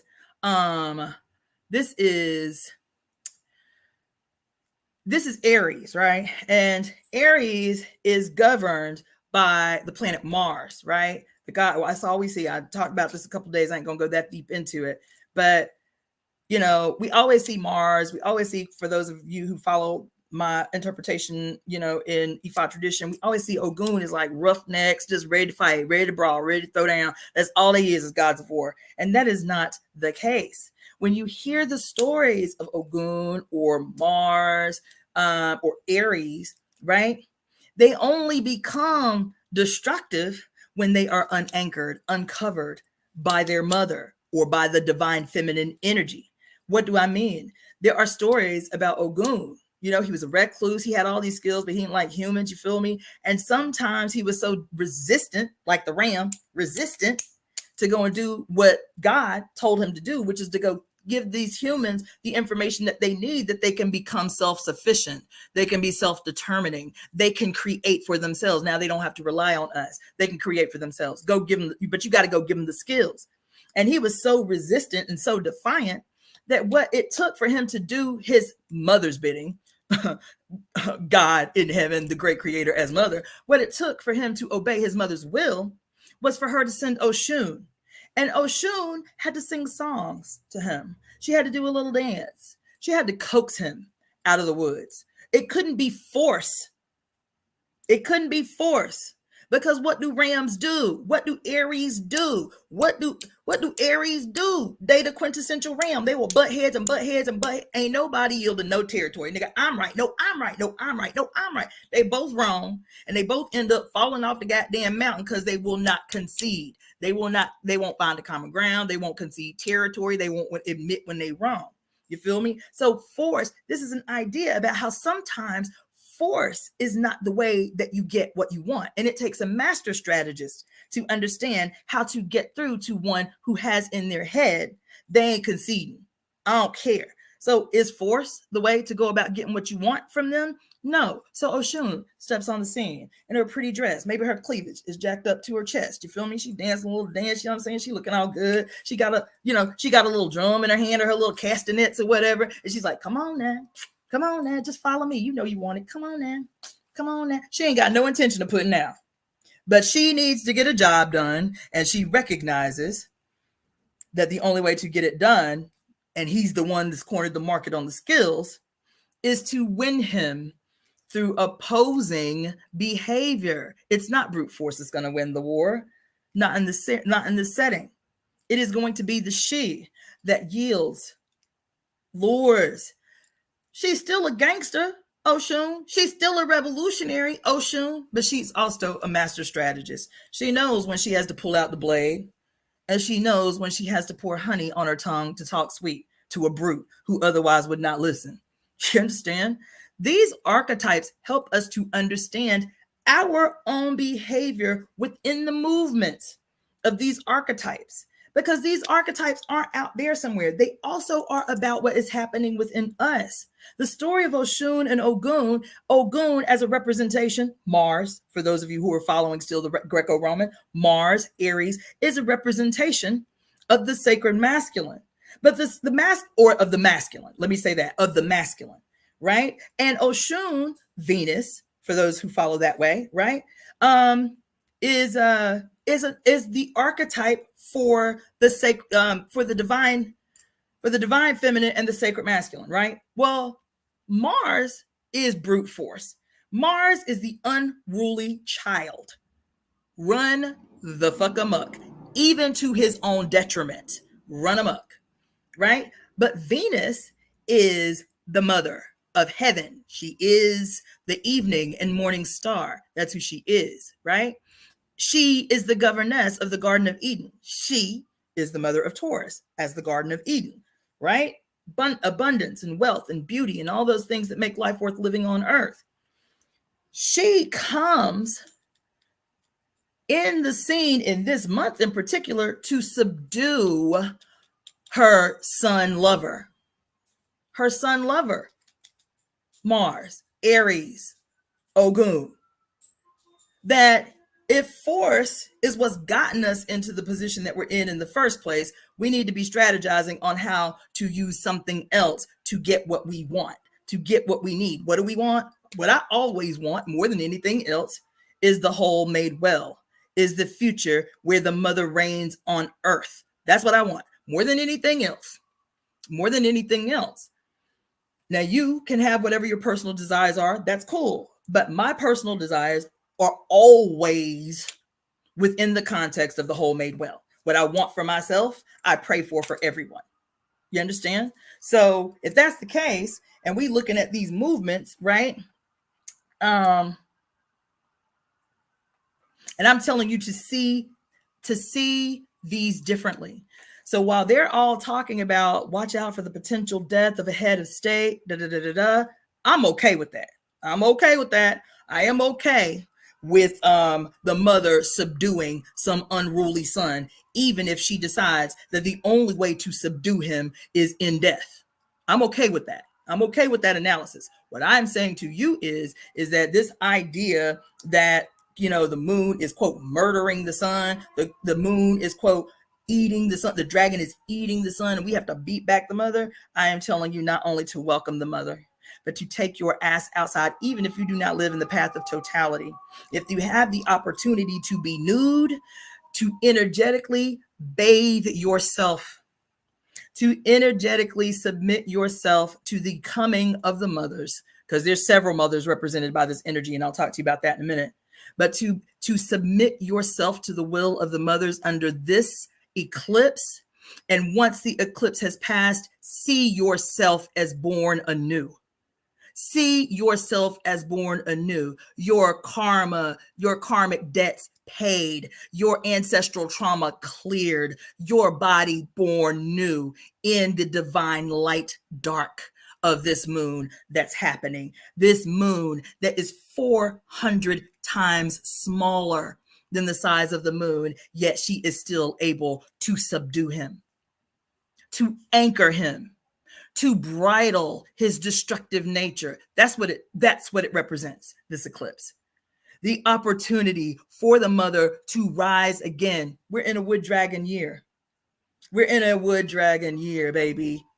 This wood dragon emerging, saying, all I want, the wood, all I want is for the earth to become Eden again.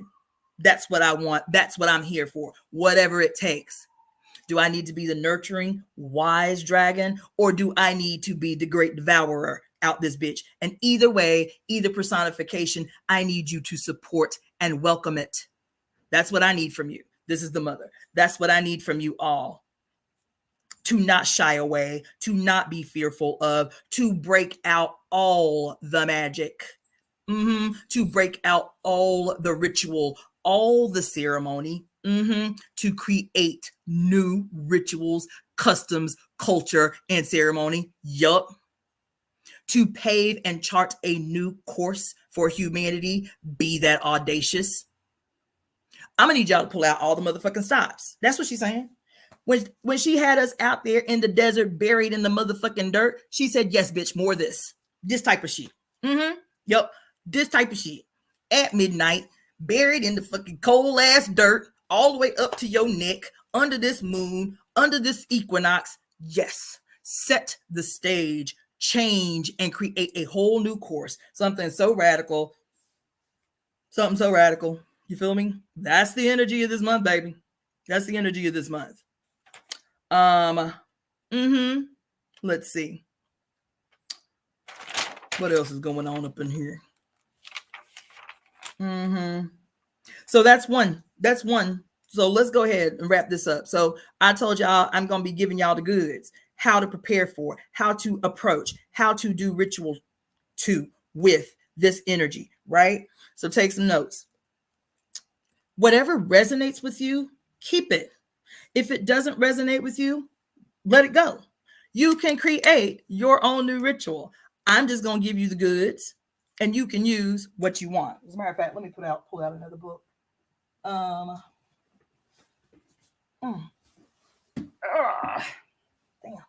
Hold on. Also, yeah. So, one other thing I want to tell you. Well, this can be in your notes. Today, or not just today, but for the rest of the month, if you have me tell it, I told y'all, I promised y'all, and it's still in the works, that I was going to create like an oath that we could say aloud together.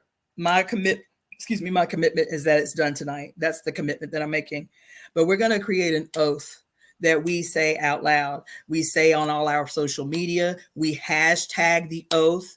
You feel me? But one of the things that we're always talking about in general in this community is about the power of our voice, the power of the ashe that emanates from our heart, through our throat and out of our mouth, the power that what we speak out of our mouth has to shape the material world, and to be deliberate about how we use that. And so it's actually something that's come up several times this week.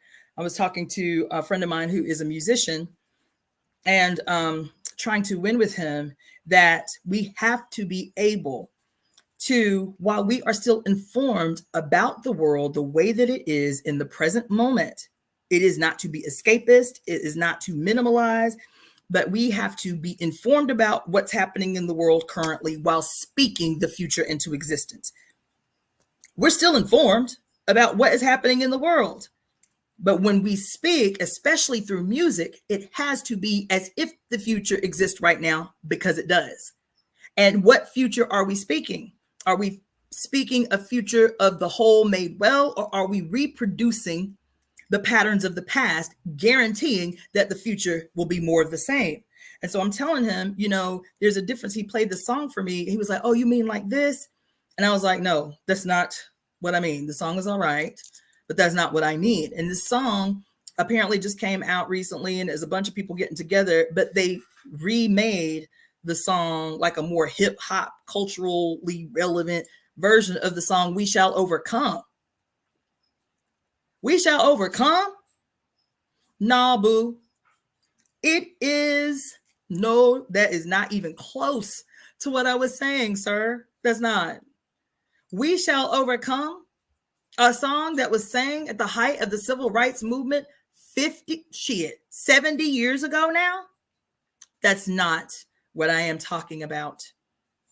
I am not talking about a reaction to what is, a reaction to what we perceive as powerlessness. That's not what I'm talking about at all. I am saying, so I sent him a song some friends of mine wrote that I love this song. As soon as I heard it, I was like, yes, yes. The song starts by saying the war is over. Love has already won. The age of love is upon us, right? And what it means to be living right now in the world that we see in our mind's eye. That war is a thing of the past. That's why they say, yes, the world is still plagued by war. This isn't escapism that they're talking about. This isn't to minimize what's happening. This to be able to synonymously take action to address those things that we are aware that are happening, but give the power of our voice to the future that we are creating in real time, whether we're creating the old shit, whether we're recreating the old shit, or whether we are paving the way to the new. That's what it is about. I know that seems complicated, but it is not. So the oath that I'm talking about, people have been talking a lot about this the boycott. And I'm not opposed to boycotts, but I'm gonna tell you, because I do that. Hold on, let me pull it up real quick. I know that y'all can still see me. So I like I always do, if I'm not sure about the origin or the origin of some shit, I'm gonna Google the etymology, where it came from, why we say it, how did it become popular in culture. So I went and Googled the I went and Googled the etymology for boycott, the word boycott. God damn it. Child, I went and Googled the etymology for the word boycott that we use all of the time. Guess what the origin is? The word boycott is derived from the name of Captain Charles C. Boycott, a land agent in Ireland who refused to lower rents for his tenants in 1880. The tenants, supported by the Irish Land League, ostracized him and his workers, making his job impossible. The word soon became popular in newspapers and other languages as a term for refusing to deal with someone or something as a form of protest. But the word that we use supposedly to protest is named after a capitalist pig who refused to lower the rents of his tenants.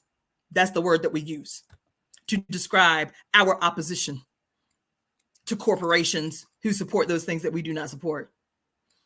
And so I was like, because I said I was going to make this oath, and it was going to have the impact of being opposed, but without being reactionary, because a boycott is reactionary. You boycott in reaction to. But instead, what I am talking about, whether it was with this musician or whether it's talking about this boycott, and the essence of the boycott, the intention of the boycott is just, but can we word it in a way where we set the terms, where we set the narrative, and where that narrative is affirmative? That narrative is affirmative. What do I mean? One of the tenets that's going to be in this oath that we take is we don't have to talk about boycotts, because I don't know if y'all know it or not. It doesn't faze me either way, but it's interesting to know that they have made it a federal offense to call for a boycott of any business that supports Israel. That's federal law. A federal law that makes it a federal crime, an offense, to outwardly call for the boycott of any organization, institution, or business that supports Israel. But we ain't got to call no names. We don't. How can we be affirmative? How can we set the terms? How can we set the course for all these things that we say we are opposed to? The oath is this. I make a commitment. I take a sacred oath that I will not give my money to anyone who is not black, brown, red, yellow, female. You feel me? That I will only support if at least if it's just for the month of April. I say forever. I say until we see the change that we want to see in the world. I make a sacred oath to only spend my hard-earned dollars with BIPOC businesses, organizations, corporations, the like. Why would I say that? Because if you can do that, and no billionaires. So, but no can't be in the oath. No, not can't be in the oath. I make a solemn oath, a commitment. I speak a solemn conspiracy to only give my money to BIPOC businesses, organizations, companies, and only those of BIPOC businesses, corporations, and companies that directly align with my own personal values. Because, there are Black billionaires. there are no good billionaires. There are no good billionaires. So that's why I specify only those BIPOC companies, businesses, corporations, and organizations that align with my values or align with my vision to see the whole made well. That way you bypass everybody who doing dirt in the world. You ain't got to call for a boycott. You say, I'm only giving my business to colonize people, to oppress people, to Black, brown, red, and yellow people, to people who do not get the kickbacks, who do not get the loans, who do not get the grants, who do not get the startup capital, struggling to make business, Black-owned schools, African-centered schools, Native-centered schools. You ain't got to call for a boycott. You ain't got, and if anybody ever approach you, I ain't said nothing about boycotting this company because they support Israel. You understand? We can say that, but I'm talking about the energetics of how we use words. Instead of saying not, which blocks, barricades, we speak in the affirmative. I will only give my money to those businesses, institutions, companies, and corporations that align with my values. That puts the dent in everybody's pocket. That puts the dent in and they all doing dirt anyway. It may not be dirt directly tied to what's going on right now in the Middle East, but there's dirt in every last one of these corporations, every last one of them. That's the way that you speak an oath in the affirmative. I'm only giving my money to colored folk. I'm only giving my money to women. And you can tailor it how you want for your personal beliefs. I'm only giving my money, to LGBTQIA, people of color, LGBTQIA. I specify because not enough white people are taking a righteous position that has presented any level of discomfort in their life. They can say cute shit out their mouth and nothing in their behavior has to be emblematic of that which they say out of their mouth. So yes, I'm being very specific and I have been very deliberate in this. It's a thing because there are small businesses around here that I like. My favoriteest neighborhood bar that I was going to literally 3 days a week, I'd have made up my mind and haven't done it since day 1 of this month. So for the month of April, I'm not going to my friendly little neighborhood bar because it's white owned. I'm just being butt naked. It's not a BIPOC organization, institution, or business. I love them. I will return after my statement is made. But for right now, especially for this month, Now, after this month, the oath remains for me in terms of corporations and businesses and shit like that do not align with my personal values. But for this month, yes, it's only us. It's only us. That's a hell of a statement, even for white people to make. If you're genuine about what it's going to take to make a dent in these conflicts, multiple conflicts happening around the world, and you know that your opposition, your opponent, your owner, the only thing they respond to is dollars and cents, then I'm going to need a whole barrage, millions of white people to put their money where their mouth is. That I too, as a white person, am only giving my money for the month of April to BIPOC organizations, businesses, and companies, institutions that align with my personal values. I ain't giving my money to nobody else. That's a hell of a statement, and that's the only way I believe you personally. Y'all got to start putting y'all money where y'all mouth is. Y'all got to start putting y'all energy where y'all mouth is, and demonstrate and make it too easy for y'all to say y'all progressive and don't do nothing else. Now, that's my diatribe for that. Now, I'm gonna leave y'all with this last thing that we got in these 2 minutes. I'm gonna be doing another live later today. Damn, that I was supposed to be doing in 15 minutes, so that ain't gonna happen. So I'm gonna have to schedule that for later today. I was gonna do a live tarot reading at 6:30, but it's already 6:17 because I didn't mean to be on here this long. But so some of the goddesses energy that is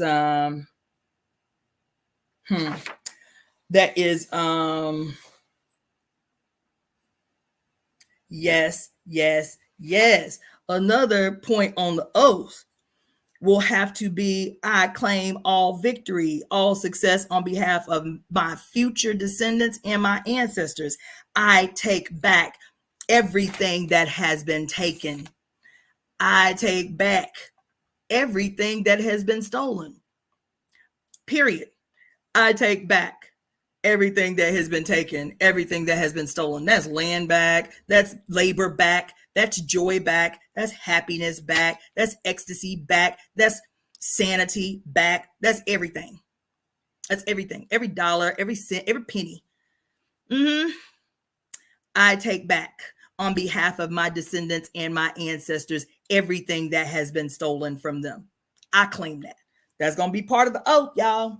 Now, let's talk about some of the female energies that are most prevalent in this most auspicious event that we are about to step both feet first into. Yes, so let's see here. Who is in the house? These are some of the deities that you need to be exalting, doing ceremony to. And you can also look in your own cultural tradition. So it may not be these specific deities for you. It may be some other deity if you are of Mexica descent, or if you are of Azteca descent, or if you are of Native American, North American descent, or whatever. So you can look back into all you got to do is Google. I'm telling you, you'll find it. What goddesses represent a solar eclipse? Boom, there you go. Right? But for my study and preparation in the house on the 8th is Oya, is Kali Ma. Listen, on deck, front and center, in full effect, Kali. Yes. Sekhmet, Lilith, Hecate. Yes. These are the primary deities that are in the spot during the eclipse. There are others coming through, shining through the rest of the month. I already mentioned Venus, which is the goddess Oshun, and Anna, Ashtarth, whatever name you want to give her, is still all the same. Venus, Ashtarth, what have you, right? Some of the crystals that you need. When I told you need to be showering in the dark light of this eclipse, that you need to, if you have, stay away from big crowds, because you're going to be wide the fuck open. So if you can be by yourself, you understand, do that. But don't be going into spaces that are like big and well populated. You're going to be wide open and the energy is radical, right?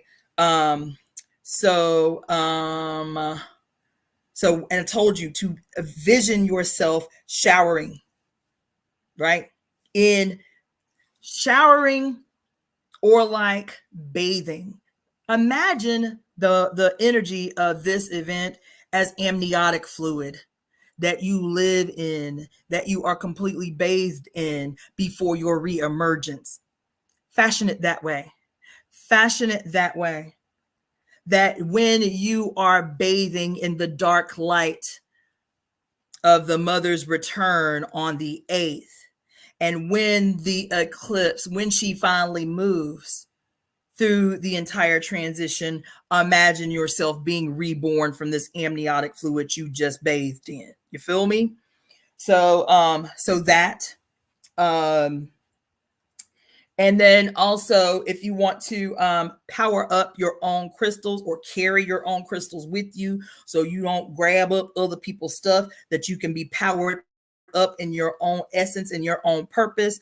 Obviously, black stones of any kind are going to be really, really extra powerful and potent during this period. So black tourmaline, obsidian, right? Those kinds of things. Red stones. Crystal quartz is the game changer. All the time, every time. So just to remind those of you who were not in at the beginning of the Zoom, of the call or the live, this is one piece of crystal quartz that I retrieved from the blood red belly of Mother Earth when I went to Arkansas 6 years ago to go crystal mining in the mountains of Arkansas, which is where I'm on my way to for the eclipse. I will be going to Arkansas for the eclipse. This is another piece for those of you who are late comers. This is more a cluster quartz, right? Clusters on the back, clusters on the front. You feel me?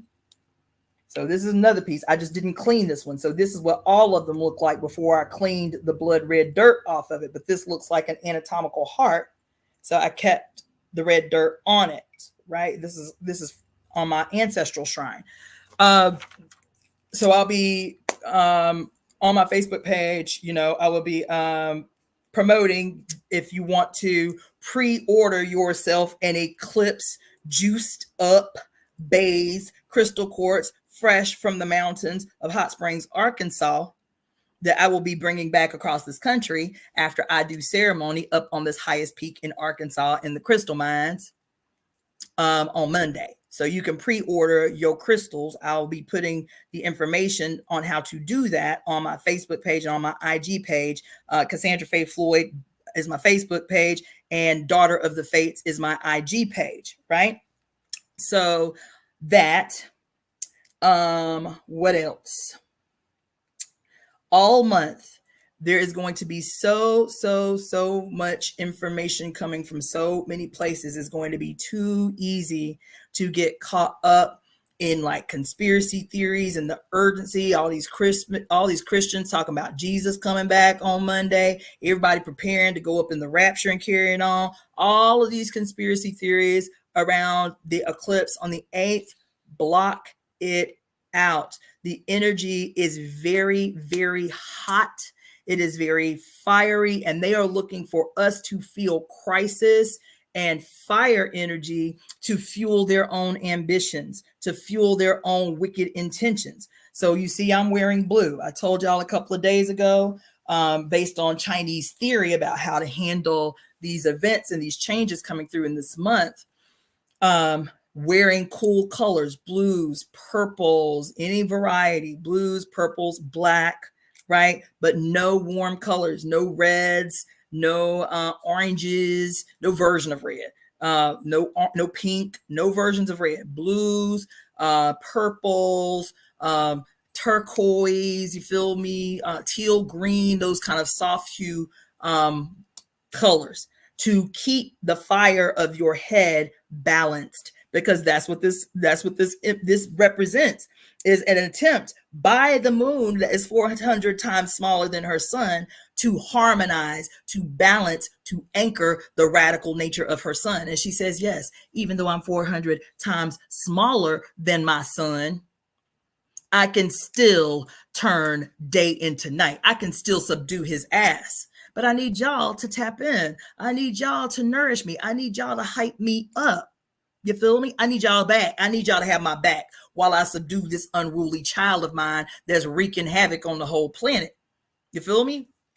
So, so cool colors, dark leafy greens, start drinking green juices, dark foods, black and blue foods, blueberries, blackberries, black beans, black rice, black quinoa. Start incorporating black and blue foods into your diet, especially for this month.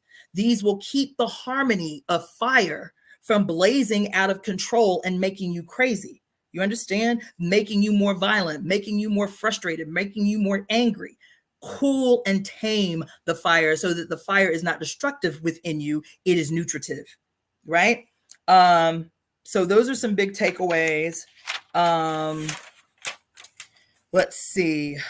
So big power days to get divination. I have been posting all day on my IG. I've been posting all day on my Facebook. You guys who are following the book club, I will be releasing the info because I'll still be conducting the book club next Wednesday for Pure Lust. But the book club, I've been posting a lot in the Temple of Evolutionary Emergence Facebook group and also the Great Cosmic Mother Facebook group. Be paying attention to these posts in these Facebook groups for the rest of the month. I'm going to be posting in there every day. Typically, there's going to be homework assigned to that shit. Those of you who have been following me for some time and have not yet become members of my YouTube channel, become a member. There are different member like tiers or whatever. I think the lowest one is like $5.99 or whatever. Become a member of this YouTube channel, Daughter of the Fates, which is a direct project. The only way right now that we can get information about the Temple of Evolutionary Emergence, the work that is unfolding over this next year, whatever. So become a member. Subscribe to subscribe to Daughter of the Fates YouTube channel if you are not yet a member. And right now there are only 2 members. That is Balance and somebody. somebody became a member while I was on the air. Who was that? Let me see. That was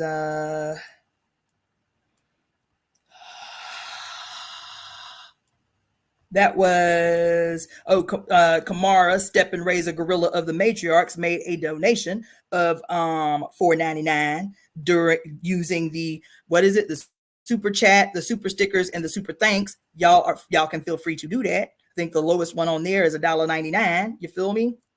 And then Strong Black Woman became a member. So shout her out and big her up. Right? So become a member, send a super thanks, send a super chat, send a super sticker during these lives, right? Like, that's, watch the ads all the way through.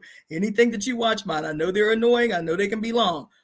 Play the ads all the way through. That is a quick way to support the channel, right? So some other things, spiritual baths are always a good way to prepare. We're in the beginning of the spring season still. We're still in the ebbs of the equinox and the energy that came through in that equinox and that blood moon. And now this eclipse coming up. We're square in the middle of two eclipses right now. You might, I can't see from right now. I see you, Tajali. I can't see right now because I'm streaming through Stream Live. But if you go just below the video, there should be options to like support, or like there'll be like a little $sign, or there'll be like a little 3-dot drop key, and then that stuff will come up, how you can become a member or how you can subscribe, or a little thing to the left that says like join. So if you already subscribe to the channel, that's different than quote the little join button to the left, but I can't see it right now because I'm streaming through StreamYard. But it's all right there below, either in the drop down. There's like a little 3-dot drop down thing that opens up a drop down menu, or the join button on the left. So spiritual baths. I am going to be making, I got a lot of projects in the works this month, but I'm going to be making Florida water. And I'm going to be making Florida water out of water that we took out to the desert during the equinox ceremony, and the women that participated we played music and we prayed into that water that we prayed over. Thank you so much, Evelyn Robinson, for the donation. That is very generous. Thank you so much for that. That water that we took out to the desert to pray over during this crazy, radical, outrageous ceremony that we did, and all these radical women prayed over and played over, that water I collected through during the last storm that we had here in California. You know, storms are rare out here. It's been raining a lot lately, but it's rare. And I caught enough water to get a jug this big full of water. So I'm going to be making Florida water out of this super sacred water that these 7 powerful witches prayed over at the height of the equinox during a death, inception, and rebirth ceremony on the equinox this past March. So that's one thing. And you'll be getting more details about that. Okay, this is the last thing I'll leave you with, I promise. All right, so there are big days. Any day this month is a gigantic, monumental, gargantuan opportunity to get a divination. I am telling you to get a divination through me, but I do not care who you get your divination from. This month is, come on in the room, Evelyn, I see you. This month is the most epic opportunity to get a divination, to tap in with your inner self, because that's what divination is, to tap in with your ancestors, because that's what divination is, to speak directly to the mother, because that's what divination is. Okay? So I need you to email me at releaseheartcenter@gmail.com. Releaseheartcenter gmail.com to secure your reading through me. Okay, so if you are interested in receiving divination from me, I need you to email me at releaseheartcenter@gmail.com. Put reading or divination in the subject header because some of my emails still go to my spam. I check my spam every day, but if you have that in the header, I know that it's not spam. Okay, so put divination in the header. It's only a little bit of time because it looks like I'm going to be driving to Arkansas. I was hoping to catch a renegade like last minute, maybe red eye, but the air, they price gouging everywhere, child. Even Greyhound is price gouging, but I didn't know if I wanted to be on the bus for 37 hours anyway. But it looks like I'm going to be driving to Arkansas. And so my ability, the time that I have to facilitate readings over the next 24 hours is going to be hella tight. It's going to be hella tight. So if you are trying to get a reading before the eclipse on Monday, do it now. I will be doing readings very late this evening. I know y'all are on other time zones. I'm on the last time zone. You feel me? But I will be doing readings all night if I need to. You understand? So I do 30-minute readings, 1-hour readings. And the 30-minute readings are $85. The 1-hour readings are $150. And this is important. It's huge. Excuse me. It's huge. I am going to do a reading for the Temple of Evolutionary Emergence during the eclipse. So even as I'm up there digging for crystals, I'm going to have my deck with me, and I'm actually going to throw cards right there on the crystal quartz rich soil to read for the temple at the peak of the equinox on Monday. So that I will come back and share with you guys what came through on the reading under the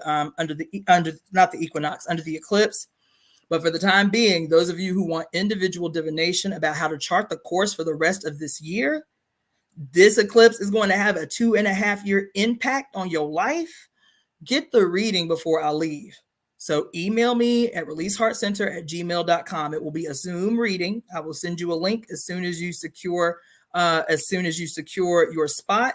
And like I said, I will make myself available all night to do readings. So as soon as I get off this call, I think I'm going to cancel the next live that I was intending to do, which was now at 6:30.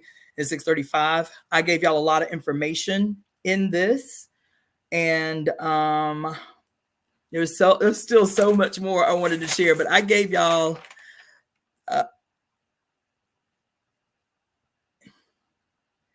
let's see. Evelyn, what do you mean? Can you, for the reading, please, can I do it this way? Yeah, you can do it this way. That's awesome. Great. Thank you. Email me though at releaseheartcenter@gmail.com. That way I can go ahead and set up a time for you and go ahead and create a Zoom link so I can send the Zoom link to you and we can go ahead and conduct your reading. That's really great. I appreciate you so much. So see how easy that was? She was like, look, I'm gonna just do it this way. I'm gonna just donate through your page for my reading. You feel me? See how she did that? And yeah, there you go. That's awesome. So again, if I cannot stress anything more, get the reading, get it tonight if you can, get it tomorrow. Now I'm gonna tell you, I'm working an event tomorrow from 10 a.m. to 3 p.m. Pacific Standard Time. I was trying to get out of it, but it's a huge chunk of time of my day. So between 10 and 3 Pacific Standard Time, I can't do any readings. So tomorrow after 3, I'll still be able to do readings for a period of time, but I'm going to be on the road late Saturday evening because I have 22 hours to drive to Arkansas. So get the reading tonight. I am telling you.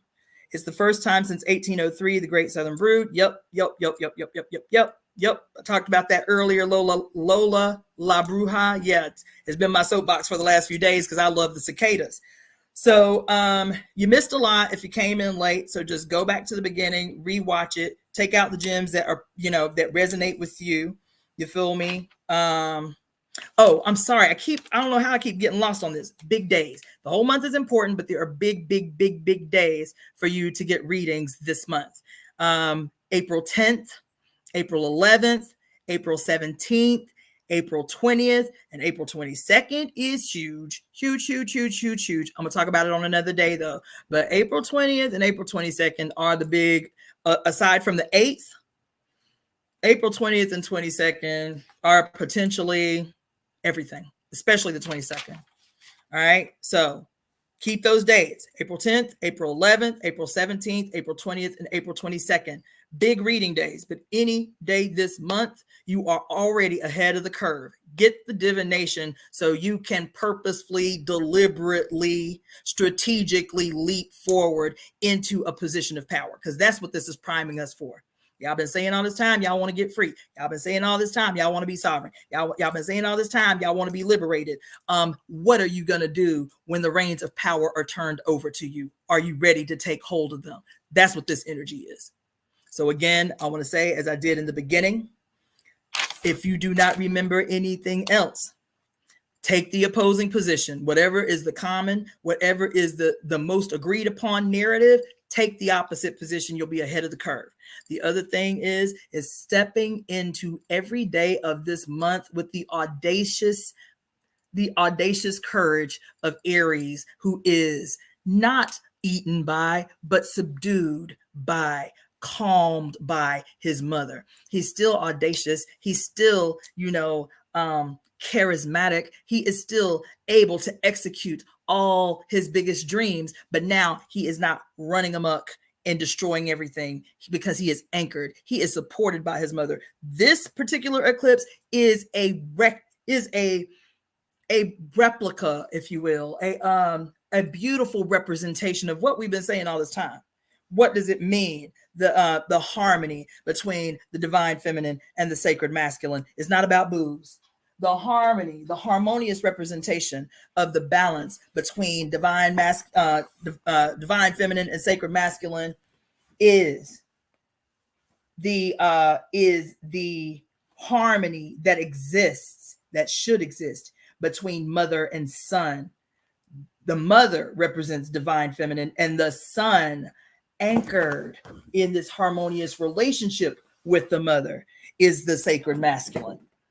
Not on some, I'm the king type of shit. Not on some, I'm the ruler type of shit. No, it's the harmonious balance represented all over the cosmos between divine feminine and sacred masculine, and that is a harmonious relationship between mother and son.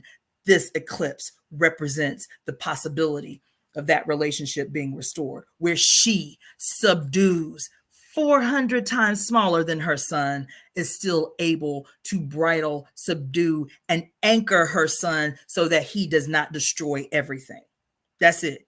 So move out this bitch with the courage of the mothers, with the audacity of the mothers, with the loving spirit of even these most radically destructive mothers. These are all mothers of destruction. But what else do they govern? Magic, motherhood, midwifery, the blood. That's the new moon. It's the power and the secrets of the menstrual blood. Go back and watch the 3 videos that I did on the mysteries of moon blood, the mysteries and the secret of sacred moon blood, to get an idea of the energy that is stepping on the scene when the lunar, the new moon, the super pink new moon, subdues the sun, the solar giant that has threatened to destroy everything. Okay. So if you need to get a divination, releaseheartcenter@gmail.com. Put reading or divination in the header. If you please support my jewelry store, which is daughterofthefates.etsy, daughterofthefates.etsy.com, daughterofthefates.etsy.com. Secure, pay attention to your Facebook and IG. Secure or pre-order your blessed, your eclipse blessed crystal quartz that I will be retrieving from Mother Earth on Monday in this trek. There's a crazy ass maniacal trek that I'm about to make across this country. You feel me? Pre-order your crystal quartz. today. I'm going to be putting stuff about that online. Those of you who've been following the Pure Lust Book Club, I'm also going to be posting the Eventbrite for, I've already made it. I'm just going to be posting the Eventbrite for the book club. So the way I'm going to be doing the book club from here on out is, instead of creating a new thing every 2 weeks, which is when we do the book club, it's going to be $33.33 a month, $33.33 donation every month to participate in both book clubs. Up until this point, it's been a $25 donation per book club, which is 2 book clubs a month. We're going to do $33.33 as the donation for the book club, and that is 2 book club meetings a month. And after those book clubs happen, I send you the link because there's a lot of information in there. So I'll be sending out the Eventbrite for that today as well. So you can go ahead and get ready for that, because that's less than a week away. And yeah, I think that's it for now. Yeah, I think that's everything. Yep. Yep. So I may do one more live before I get on the road. I'm gonna try to make that happen tomorrow. I will let you know, but I'm really trying to get you guys to get these readings done before Monday, because Sunday I will not have time to do it. I will literally be on the freeway trying to make a 22-hour trip in a day and a half. Okay. So after tomorrow, it will not be possible for me to do readings for you. You can still feel free to get readings through whoever you see fit. But if you want a reading from me, it has to happen between now and end of the day tomorrow. Right? Okay.